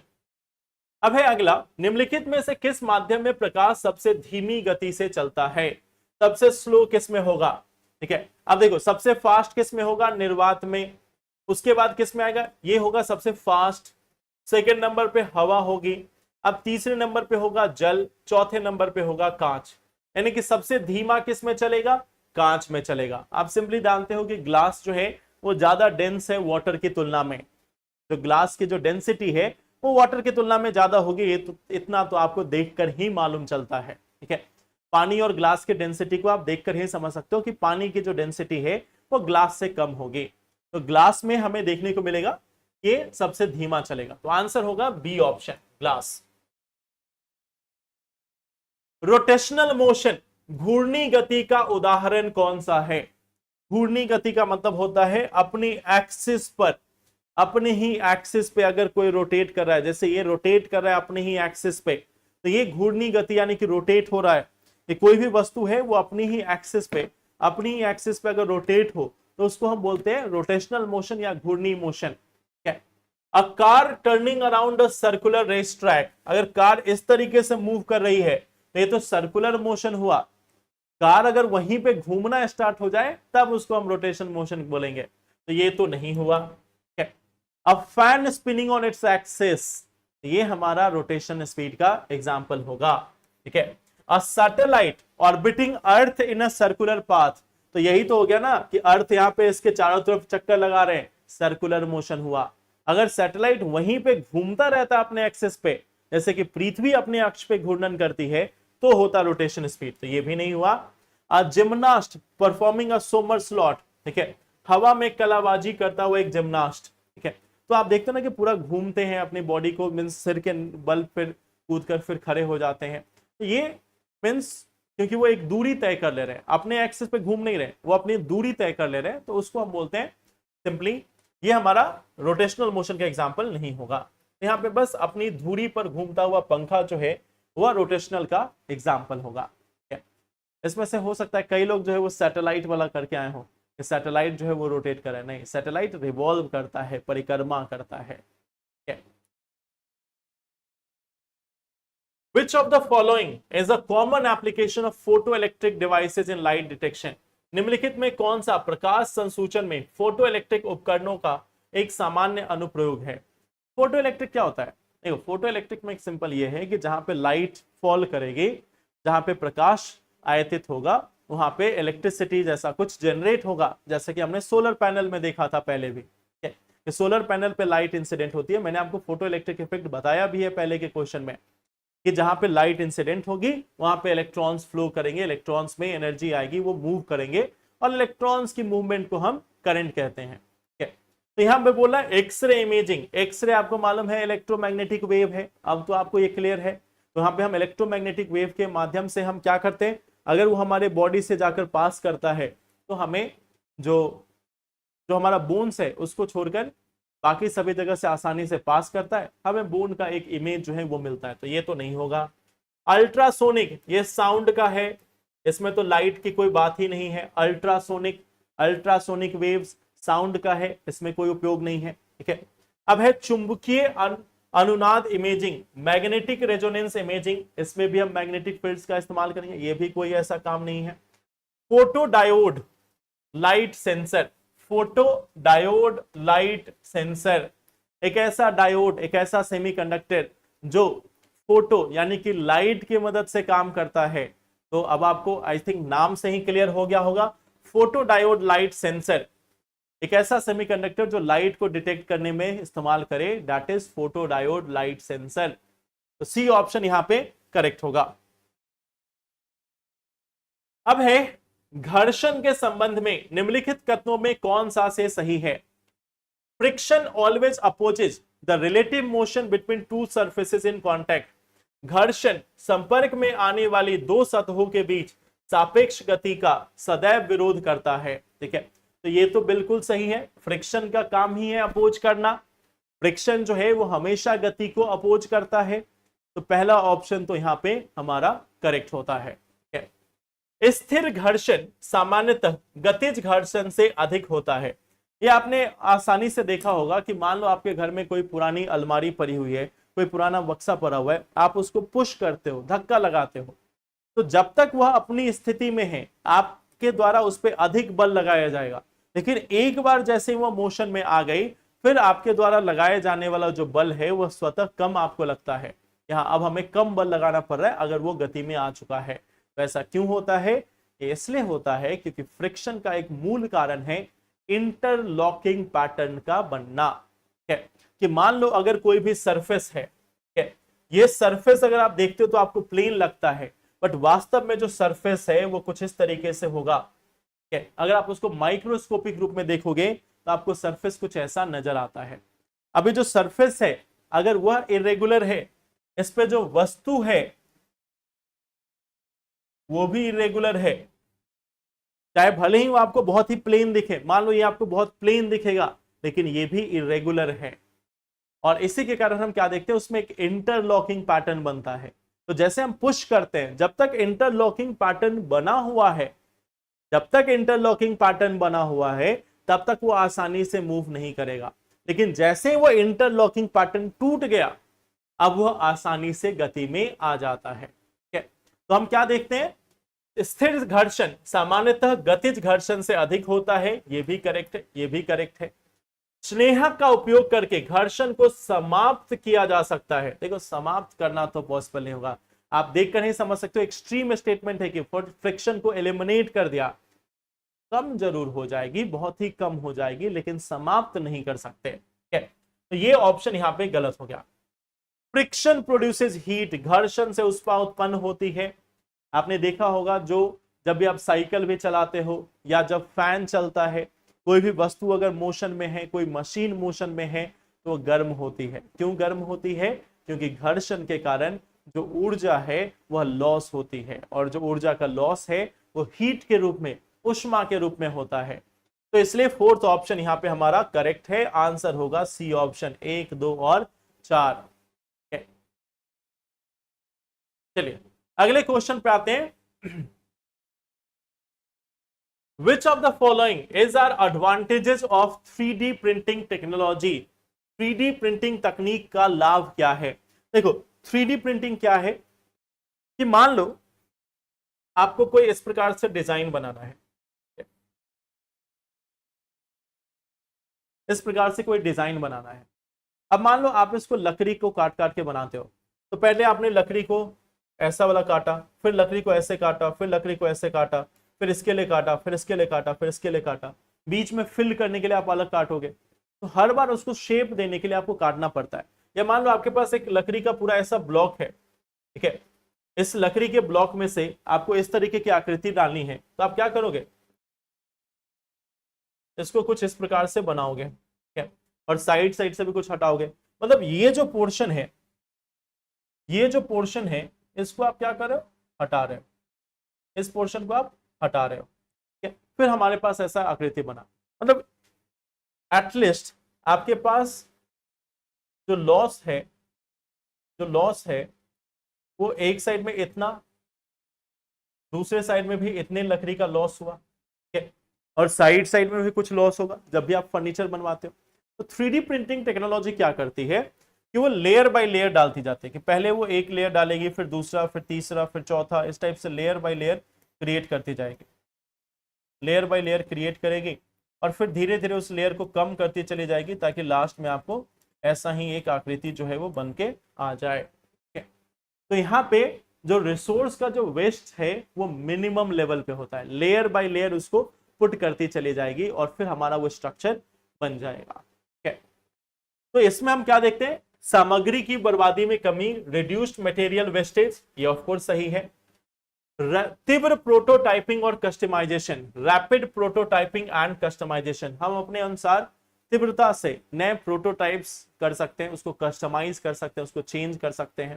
तो ये एक फीचर है जो हमें यहाँ पर देखने को मिलता है कि हम अपने अनुसार उसमें बदलाव ला सकते हैं। रैपिड प्रोटोटाइपिंग जो है वो भी की जा सकती है, मतलब अलग अलग प्रोटोटाइप जो है वो बना सकते हैं। जैसे आप मान लो कोई इंडस्ट्री चला रहे हो, ठीक है, इंडस्ट्री में या कोई आपका फर्नीचर का ही दुकान है, मानकर चलो आपको फर्नीचर का दुकान है, ठीक है, अब आपको कोई आया बोला कि आप सैंपल दिखाओ, ठीक है, सैंपल दिखाओ कि आप हमें किस प्रकार का मंदिर बना कर दोगे, ठीक है, या किस प्रकार का कोई पोडियम बना कर दोगे, चेयर बना कर दोगे, किस टाइप का डिजाइन होगा, ठीक है। तो ये सारी चीजें आपको अगर दिखाना है, ठीक है, तो फिर क्या है कि आपने पहले से कंप्यूटर पे एक मॉडल तैयार कर लिया, कंप्यूटर पे एक मॉडल तैयार कर लिया, और उसको प्रिंट करके 3D टेक्नोलॉजी की मदद से उसको प्रिंट करके उसका एक प्रोटोटाइप दिखा दे कि देखो हम ऐसा आपको सिस्टम बनाकर दे सकते हैं। तो इसमें कस्टमाइज भी कर सकते हैं, प्रोटोटाइपिंग भी हो सकती है, और सबसे अच्छी बात क्या है कि इसमें टूल्स वगैरह की कोई जरूरत नहीं, कोई ऐसा नहीं कि उसको अलग से काट के कोई डिजाइन बनाना है, वो उसी अनुसार उसको लेआउट ही करती है। तीसरा है complex geometries can be manufactured without additional tooling. तो कितना भी कॉम्प्लेक्स फिगर हो, अंदर भी आपको कार्विंग करनी हो, अंदर में भी आपको डिजाइन बनाना हो, मान लो आपने एक सुराही बनाई, ठीक है, इस सुराही में आपको अंदर में कुछ डिजाइन करवाना था, ठीक है, कि अंदर में आपको इस प्रकार से डिजाइन करवाना था। अब मान लो आप सुराही बना रहे हो, अंदर में इस प्रकार से डिजाइन करवाना सुराही में आपके लिए नॉर्मल तौर पे पॉसिबल नहीं होगा, लेकिन जो प्रिंटिंग टेक्नोलॉजी है, जो 3D प्रिंटिंग टेक्नोलॉजी है, उसमें यह भी किया जा सकता है, क्योंकि वो लेयर बाय लेयर बनाएंगे। तो जैसे लेयर बना रहे हैं वो पहले ही वैसे डिजाइन बनाते चले जाएंगे। तो दैट इज ऑल्सो पॉसिबल। तो 1, 2 और 3 तीनों ही यहां पे सही होंगे। ब्लॉकचेन टेक्नोलॉजी के बारे में क्या सही है ये पूछा जा रहा है। पहला है, यह एक नेटवर्क पर साझा किए जाने वाला एक सुरक्षित केंद्रीकृत डिजिटल बही खाता है।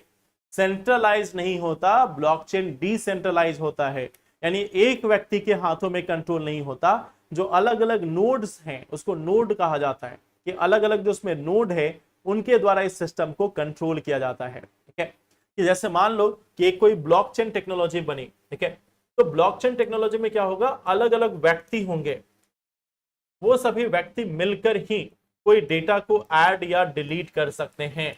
ये सभी मिलकर ही किसी डेटा को ऐड या मॉडिफाई कर सकते हैं। ठीक है, तो ये एक पार्ट है कि इसमें अलग अलग नोड हैं, उनके सहमति से ही ऐसा होगा, एक केंद्रीकृत नहीं होगा। यानी जो यूजर है प्लस जो प्रोवाइडर है दोनों साथ में आने चाहिए, तभी जाकर ये पॉसिबल हो पाएगा। ठीक है, तो ये डिसेंट्रलाइज होता है ना कि सेंट्रलाइज। तो ये ऑप्शन तो हमारा हो गया गलत। यह डेटा की पारदर्शिता और अपरिवर्तनीयता सुनिश्चित करता है। जैसे एग्जांपल के तौर पे यहीं पे समझो कि मान लो आपका कोई एक रिजल्ट आया, ठीक है, आपका रिजल्ट डिक्लेयर हुआ, उस रिजल्ट में आया कि आपको फिजिक्स में आया है, लेट्स से आपको फिजिक्स में आया है 15 नंबर और केमिस्ट्री में आया है 30 नंबर। ठीक है, तो अब दो तरीका है। ठीक है, या तो आप यही रिपोर्ट सबमिट करो कि हमें 100 में 15 नंबर आया, फिजिक्स में, केमिस्ट्री में 30 नंबर आया, तो घर वाले पकड़ के फिर पिटाई करेंगे। तब इसमें दूसरा ऑप्शन क्या है कि आप में से कुछ इंटेलिजेंट लोग जो है वो सोच सकते हैं कि चलो थोड़ा सा चेंज करते हैं। क्या करते हैं, इस फिजिक्स का जो 15 नंबर है, ठीक है, इसमें 15 को 45 कर देते हैं। ठीक है, अभी आपकी श्रद्धा पर डिपेंडेंट है, आप 45 भी कर सकते हो, उसको 75 भी कर सकते हो। तो आप सोचोगे ना कि घर वाले कितना मान सकते हैं, कि आप 45 पे वो राजी हो जाएंगे या 75 पे हो जाएंगे, आप पे डिपेंड करता है। ठीक है, दूसरा, केमिस्ट्री में 30 है तो इसको बस 80 कर देना है। अब आप नॉर्मल मान लो आपके पास एक पीडीएफ के फॉर्म में ये दिया गया। ठीक है, अगर ये आपको पीडीएफ के फॉर्म में दिया गया, आपने पीडीएफ को क्या किया, एडिट किया और वही पीडीएफ अपने घर वालों को दे दिया। तब घर वालों को लगेगा कि चलो यही मार्क्स जो है वो आया है। लेकिन अगर इसी चीज को ब्लॉकचेन के माध्यम से प्रोवाइड किया जाए तो क्या होगा कि अगर मान लो यही जो है वो ब्लॉकचेन के माध्यम से हो, तो जैसे ही आपने सोचा कि चलो इसमें हम कुछ एडिट करते हैं, अगर ये ब्लॉकचेन टेक्नोलॉजी से होता तो फिर क्या होता कि आपने फिजिक्स में चेंज किया, 15 को आपने 45 किया और केमिस्ट्री में आपने इसको 80 किया। तो जैसे ही आपने इसको चेंज किया, अब यहाँ पे 2 ब्लॉक बन जाएंगे। अब आप जब इस डेटा को प्रेजेंट करोगे, इसमें 2 ब्लॉक दिखाएगा, एक p इज इक्वल टू 15, दूसरा c इज इक्वल टू 30, और दूसरा ब्लॉक जो बनेगा वो इसके नीचे बनेगा, इसमें p इज इक्वल टू 45 और c इज इक्वल टू 80 लिखेगा। तो ये दोनों ही चीजें आपके पेरेंट्स को डिस्प्ले होगी। पहली बात तो ये हो गई। दूसरी बात, अगर आप इसमें चेंज करने जाते हो तो आपसे यूनिलैटरली चेंज भी नहीं होगा। अगर आप इसको चेंज करते हो तो पहले जरूरत पड़ती है किस चीज की, पहले रिक्वायर होगा अप्रूवल का।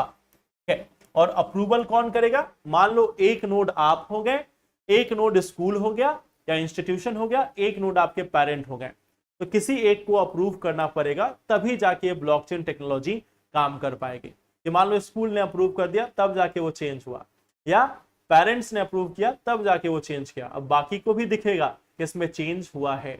यानी पुराना वाला डेटा अब इसको आप कभी भी डिलीट नहीं कर सकते, इसको डिलीट नहीं कर सकते, नो डिलीशन, बस उसमें नया ब्लॉक ऐड होगा। फिर आपको लगा कि नहीं गलती कर दिया हमने, चेंज नहीं करना चाहिए था, दोनों दिख रहा है, वापस से आपने इसमें चेंज किया और पुराने फिगर को ले आए, आपको लगा कि पुराना वाला हम ले आते हैं, p is equal to 15, c is equal to 30 करते हैं, तो ऐसा नहीं कि ये ब्लॉक डिलीट हो जाएगा, ये वाला भी ब्लॉक रहेगा। और अब तीनों ही ब्लॉक दिखाएंगे कि अच्छा बीच में से चेंज किया था, ये भी यहां पे दिखेगा। तो ये ब्लॉकचेन में होती है ट्रांसपेरेंसी, पारदर्शिता, इम्यूटेबिलिटी, यानी इसको अपरिवर्तनीयता बोलते हैं कि यह परिवर्तनीय नहीं है, एक बार जो बन गया वो बन गया, आप उसको डिलीट नहीं कर सकते। जैसे आपके व्हाट्सएप में जो आप मैसेज भेजते हैं आप उसको एडिट कर देते हैं कि सामने वालों को बोलेंगे नहीं नहीं हमने तो ये बोला ही नहीं था, बट इसमें वो एडिटिंग का पार्ट नहीं है। अगर आप एडिट करेंगे तो दोनों ही चीजें दिखाई जाएंगी कि पहले एडिटिंग से पहले क्या था और एडिटिंग के बाद क्या है। तो यहां पे हमें क्या देखने को मिलता है, डेटा की पारदर्शिता भी है, अपरिवर्तनीयता भी है, इम्यूटेबिलिटी ऑफ डेटा भी यहां पे देखने को मिलता है। इसका उपयोग आपूर्ति श्रृंखलाओं और डिजिटल पहचान प्रणालियों में किया जा सकता है, बिल्कुल किया जा सकता है। सप्लाई चेन में दिखाने के लिए कि कितना एक्चुअल में हमारे पास स्टॉक है, कहां पे ये रुका हुआ है, ये सारी चीजें दिखाई जा सकती हैं। या फिर पहचान करने में भी इसका इस्तेमाल किया जा सकता है। ये तीनों ही चीजें पॉसिबल है। आंसर होगा डी ऑप्शन 1, 2 और 3। चलिए अब आते हैं अगले क्वेश्चन पे। विच of the following best defines ransomware. Ransomware, ransomware मैंने आपको पहले भी बोला था, ये है एक प्रकार का मैलवेयर। मैलवेयर का मतलब होता है malicious, malicious software. Malicious software यानी जो खराब इंटेंशन के साथ जो सॉफ्टवेयर डाला गया है, जो किसी गलत इंटेंशन के साथ सॉफ्टवेयर डाला गया है, उसको हम बोलते हैं मैलिशियस सॉफ्टवेयर या मालवेयर। इसी का एक टाइप है, इसी का एक टाइप है जिसको हम बोलते हैं रैंसमवेयर। रैंसमवेयर यानी कि एक ऐसा सॉफ्टवेयर जिसका इस्तेमाल किया जा रहा है फिरौती मांगने के लिए, रैंसम मांगने के लिए। तो यहां पे क्या होगा, सॉफ्टवेयर जो डेटा सुरक्षा को बढ़ाता है, गलत। सॉफ्टवेयर जो अप्रयुक्त फाइलों को हटाकर सिस्टम की गति में सुधार करता है, गलत। मैलवेयर जो उपयोगकर्ताओं को डेटा को लॉक या एन्क्रिप्ट करता है और उसे रिलीज करने के लिए भुगतान की मांग करता है, ये होगा सही। मैलवेयर दैट लॉक्स और encrypts user data and demand payment for release, मतलब आपके फोन को लॉक कर दिया गया, बोला गया कि अब पैसे दो, फिरौती की मांग होगी, तब जाकर हम इसको रिलीज करेंगे। तो ये हमारा सी ऑप्शन यहां पे करेक्ट है। लेजिटिमेट सॉफ्टवेयर है क्या ये? नहीं, ये इलीगल सॉफ्टवेयर है, ये इलेजिटिमेट है, ये इलीगल है, गैर कानूनी है, ठीक है, अवैध है। तो ये सी ऑप्शन यहां पे करेक्ट होगा। ऐसे ही एक सॉफ्टवेयर होता है जिसको बोलते हैं स्पाईवेयर। स्पाईवेयर क्या होगा? ऐसा एक मैलवेयर जिसका इस्तेमाल किया जाए गोपनीय जो सूचनाएं हैं उसको इकट्ठा करने के लिए, जासूसी करने के लिए किया जाए, उसको स्पाईवेयर कहते हैं। तो आंसर होगा C option. Distributed denial of service attack, ये मैंने आपको पहले ही बताया है, DDoS, distributed denial of service attack, जिसमें अलग अलग बॉटनेट का इस्तेमाल करके किसी साइट पर इतना ज्यादा ट्रैफिक बढ़ा दिया जाए ताकि बाकी लोग उस साइट को एक्सेस नहीं कर पाए। ये मैंने आपको पहले भी एक्सप्लेन किया है। अब क्या है ऑप्शन दिया हुआ, उपयोगकर्ता अनजाने में दुर्भावनापूर्ण सॉफ्टवेयर इंस्टॉल कर लेते हैं जो उनको सिस्टम को खतरे में डाल देता है, ऐसा कुछ भी नहीं, ठीक है। अब ये गलत हो गया। मैलवेयर का उपयोग लक्षित उपकरणों की हार्डवेयर को भौतिक रूप से नष्ट करने के लिए नहीं, कई सिस्टम एक साथ किसी सर्वर पर अत्यधिक ट्रैफिक भेजते हैं जिससे सेवा में बाधा उत्पन्न होती है। तो सी ऑप्शन यहां पे हमारा करेक्ट है कि जो distributed denial of service attack है, एक ऐसा सर्विस अटैक है जिसमें अलग अलग जगहों से, अलग अलग कंप्यूटर से, अलग अलग सिस्टम से एक सर्वर को ओवरवेल्म कर दिया जाए, इतना ज्यादा ट्रैफिक भेजा जाए कि वह सही ढंग से काम नहीं कर पाए। तो ये सी ऑप्शन यहां पे करेक्ट होगा।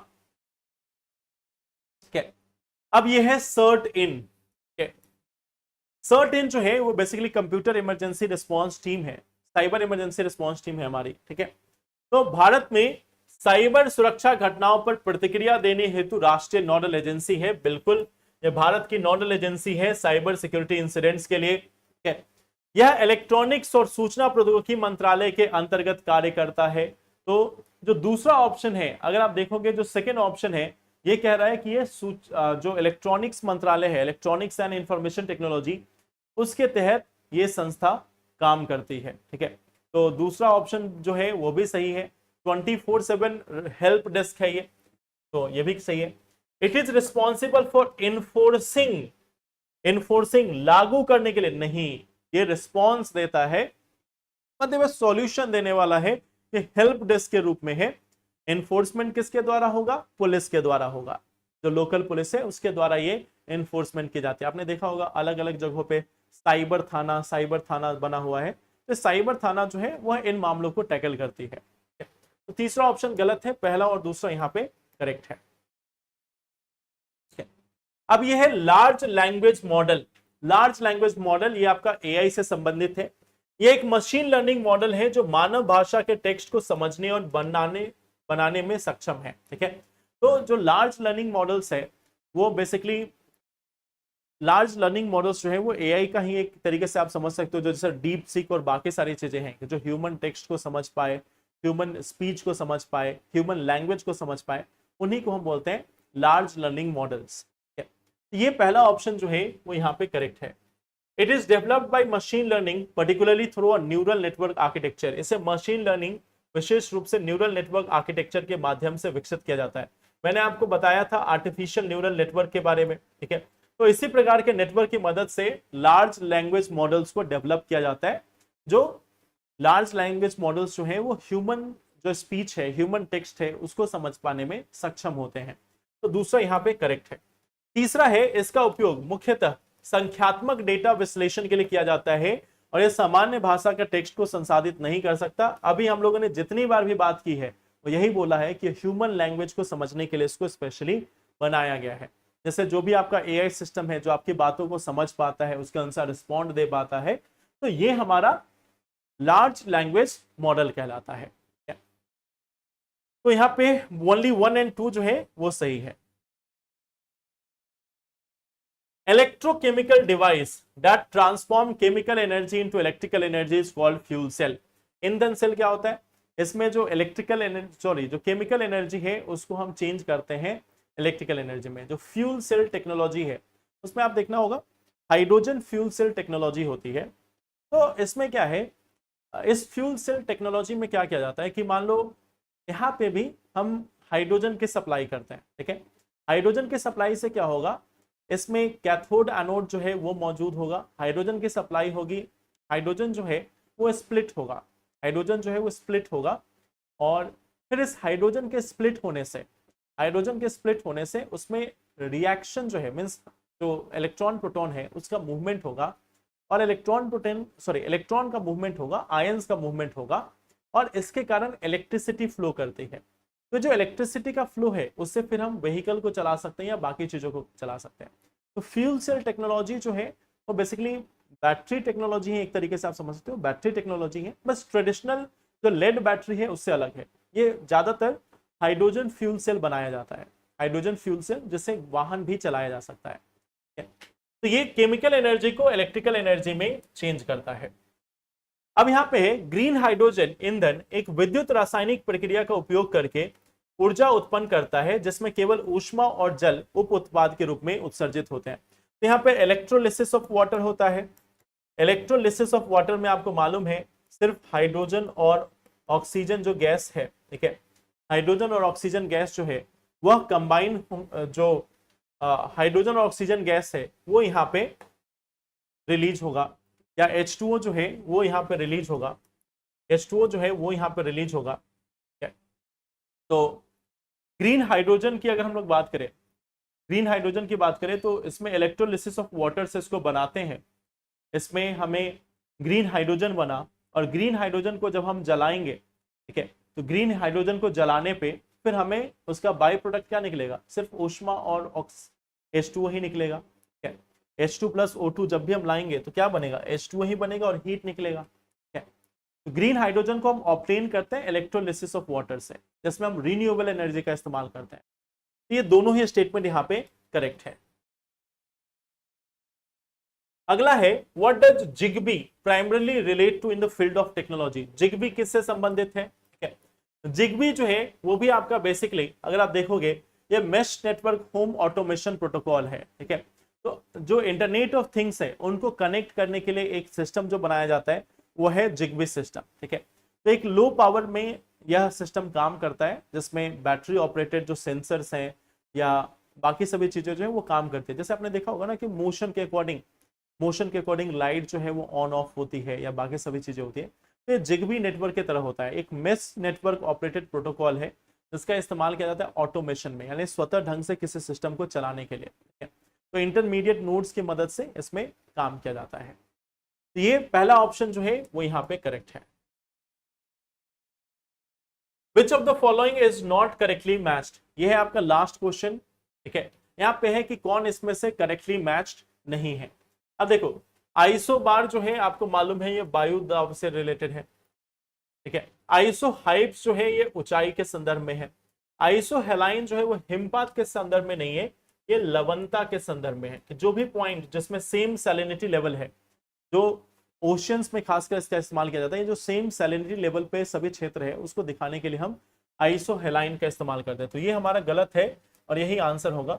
आइसो बाथ जो है वो गहराई को दिखाता है। ठीक है, तो आइसो बाथ गहराई को लेकर है, आइसो हाइप जो है वो ऊंचाई को दिखाता है, आइसो बार उन सभी पॉइंट्स को इंडिकेट करता है जहां पे सेम प्रेशर है, सेम गहराई के लिए आइसो बाथ और सेम ऊंचाई के लिए आइसो हाइप्स। ठीक है, तो इनका इस्तेमाल करते हैं। आइसो जो आइसो हेलाइन है उसका इस्तेमाल किया जाता है लवणता को दिखाने के लिए, सैलिनिटी को दिखाने के लिए, कि सभी पॉइंट्स जहां पे सैलिनिटी एक बराबर है, उन क्षेत्रों को दिखाने के लिए हम आइसो हेलाइन का इस्तेमाल करते हैं। ठीक है, तो ये आपके टोटल 150 क्वेश्चंस थे जो आपको टेस्ट 2 से रिलेटेड था। So thank you so much for watching all this. ठीक है, आई नो थोड़ा सा लंबा सेशन हुआ है, I think around 6 hours, but I think now you got the proper explanation कि आपको सभी चीजें समझ में आई होंगी, जो ऑप्शंस हैं वो भी, जो कॉन्सेप्ट्स हैं वो भी। Thank you very much for watching this, all the best, thank you.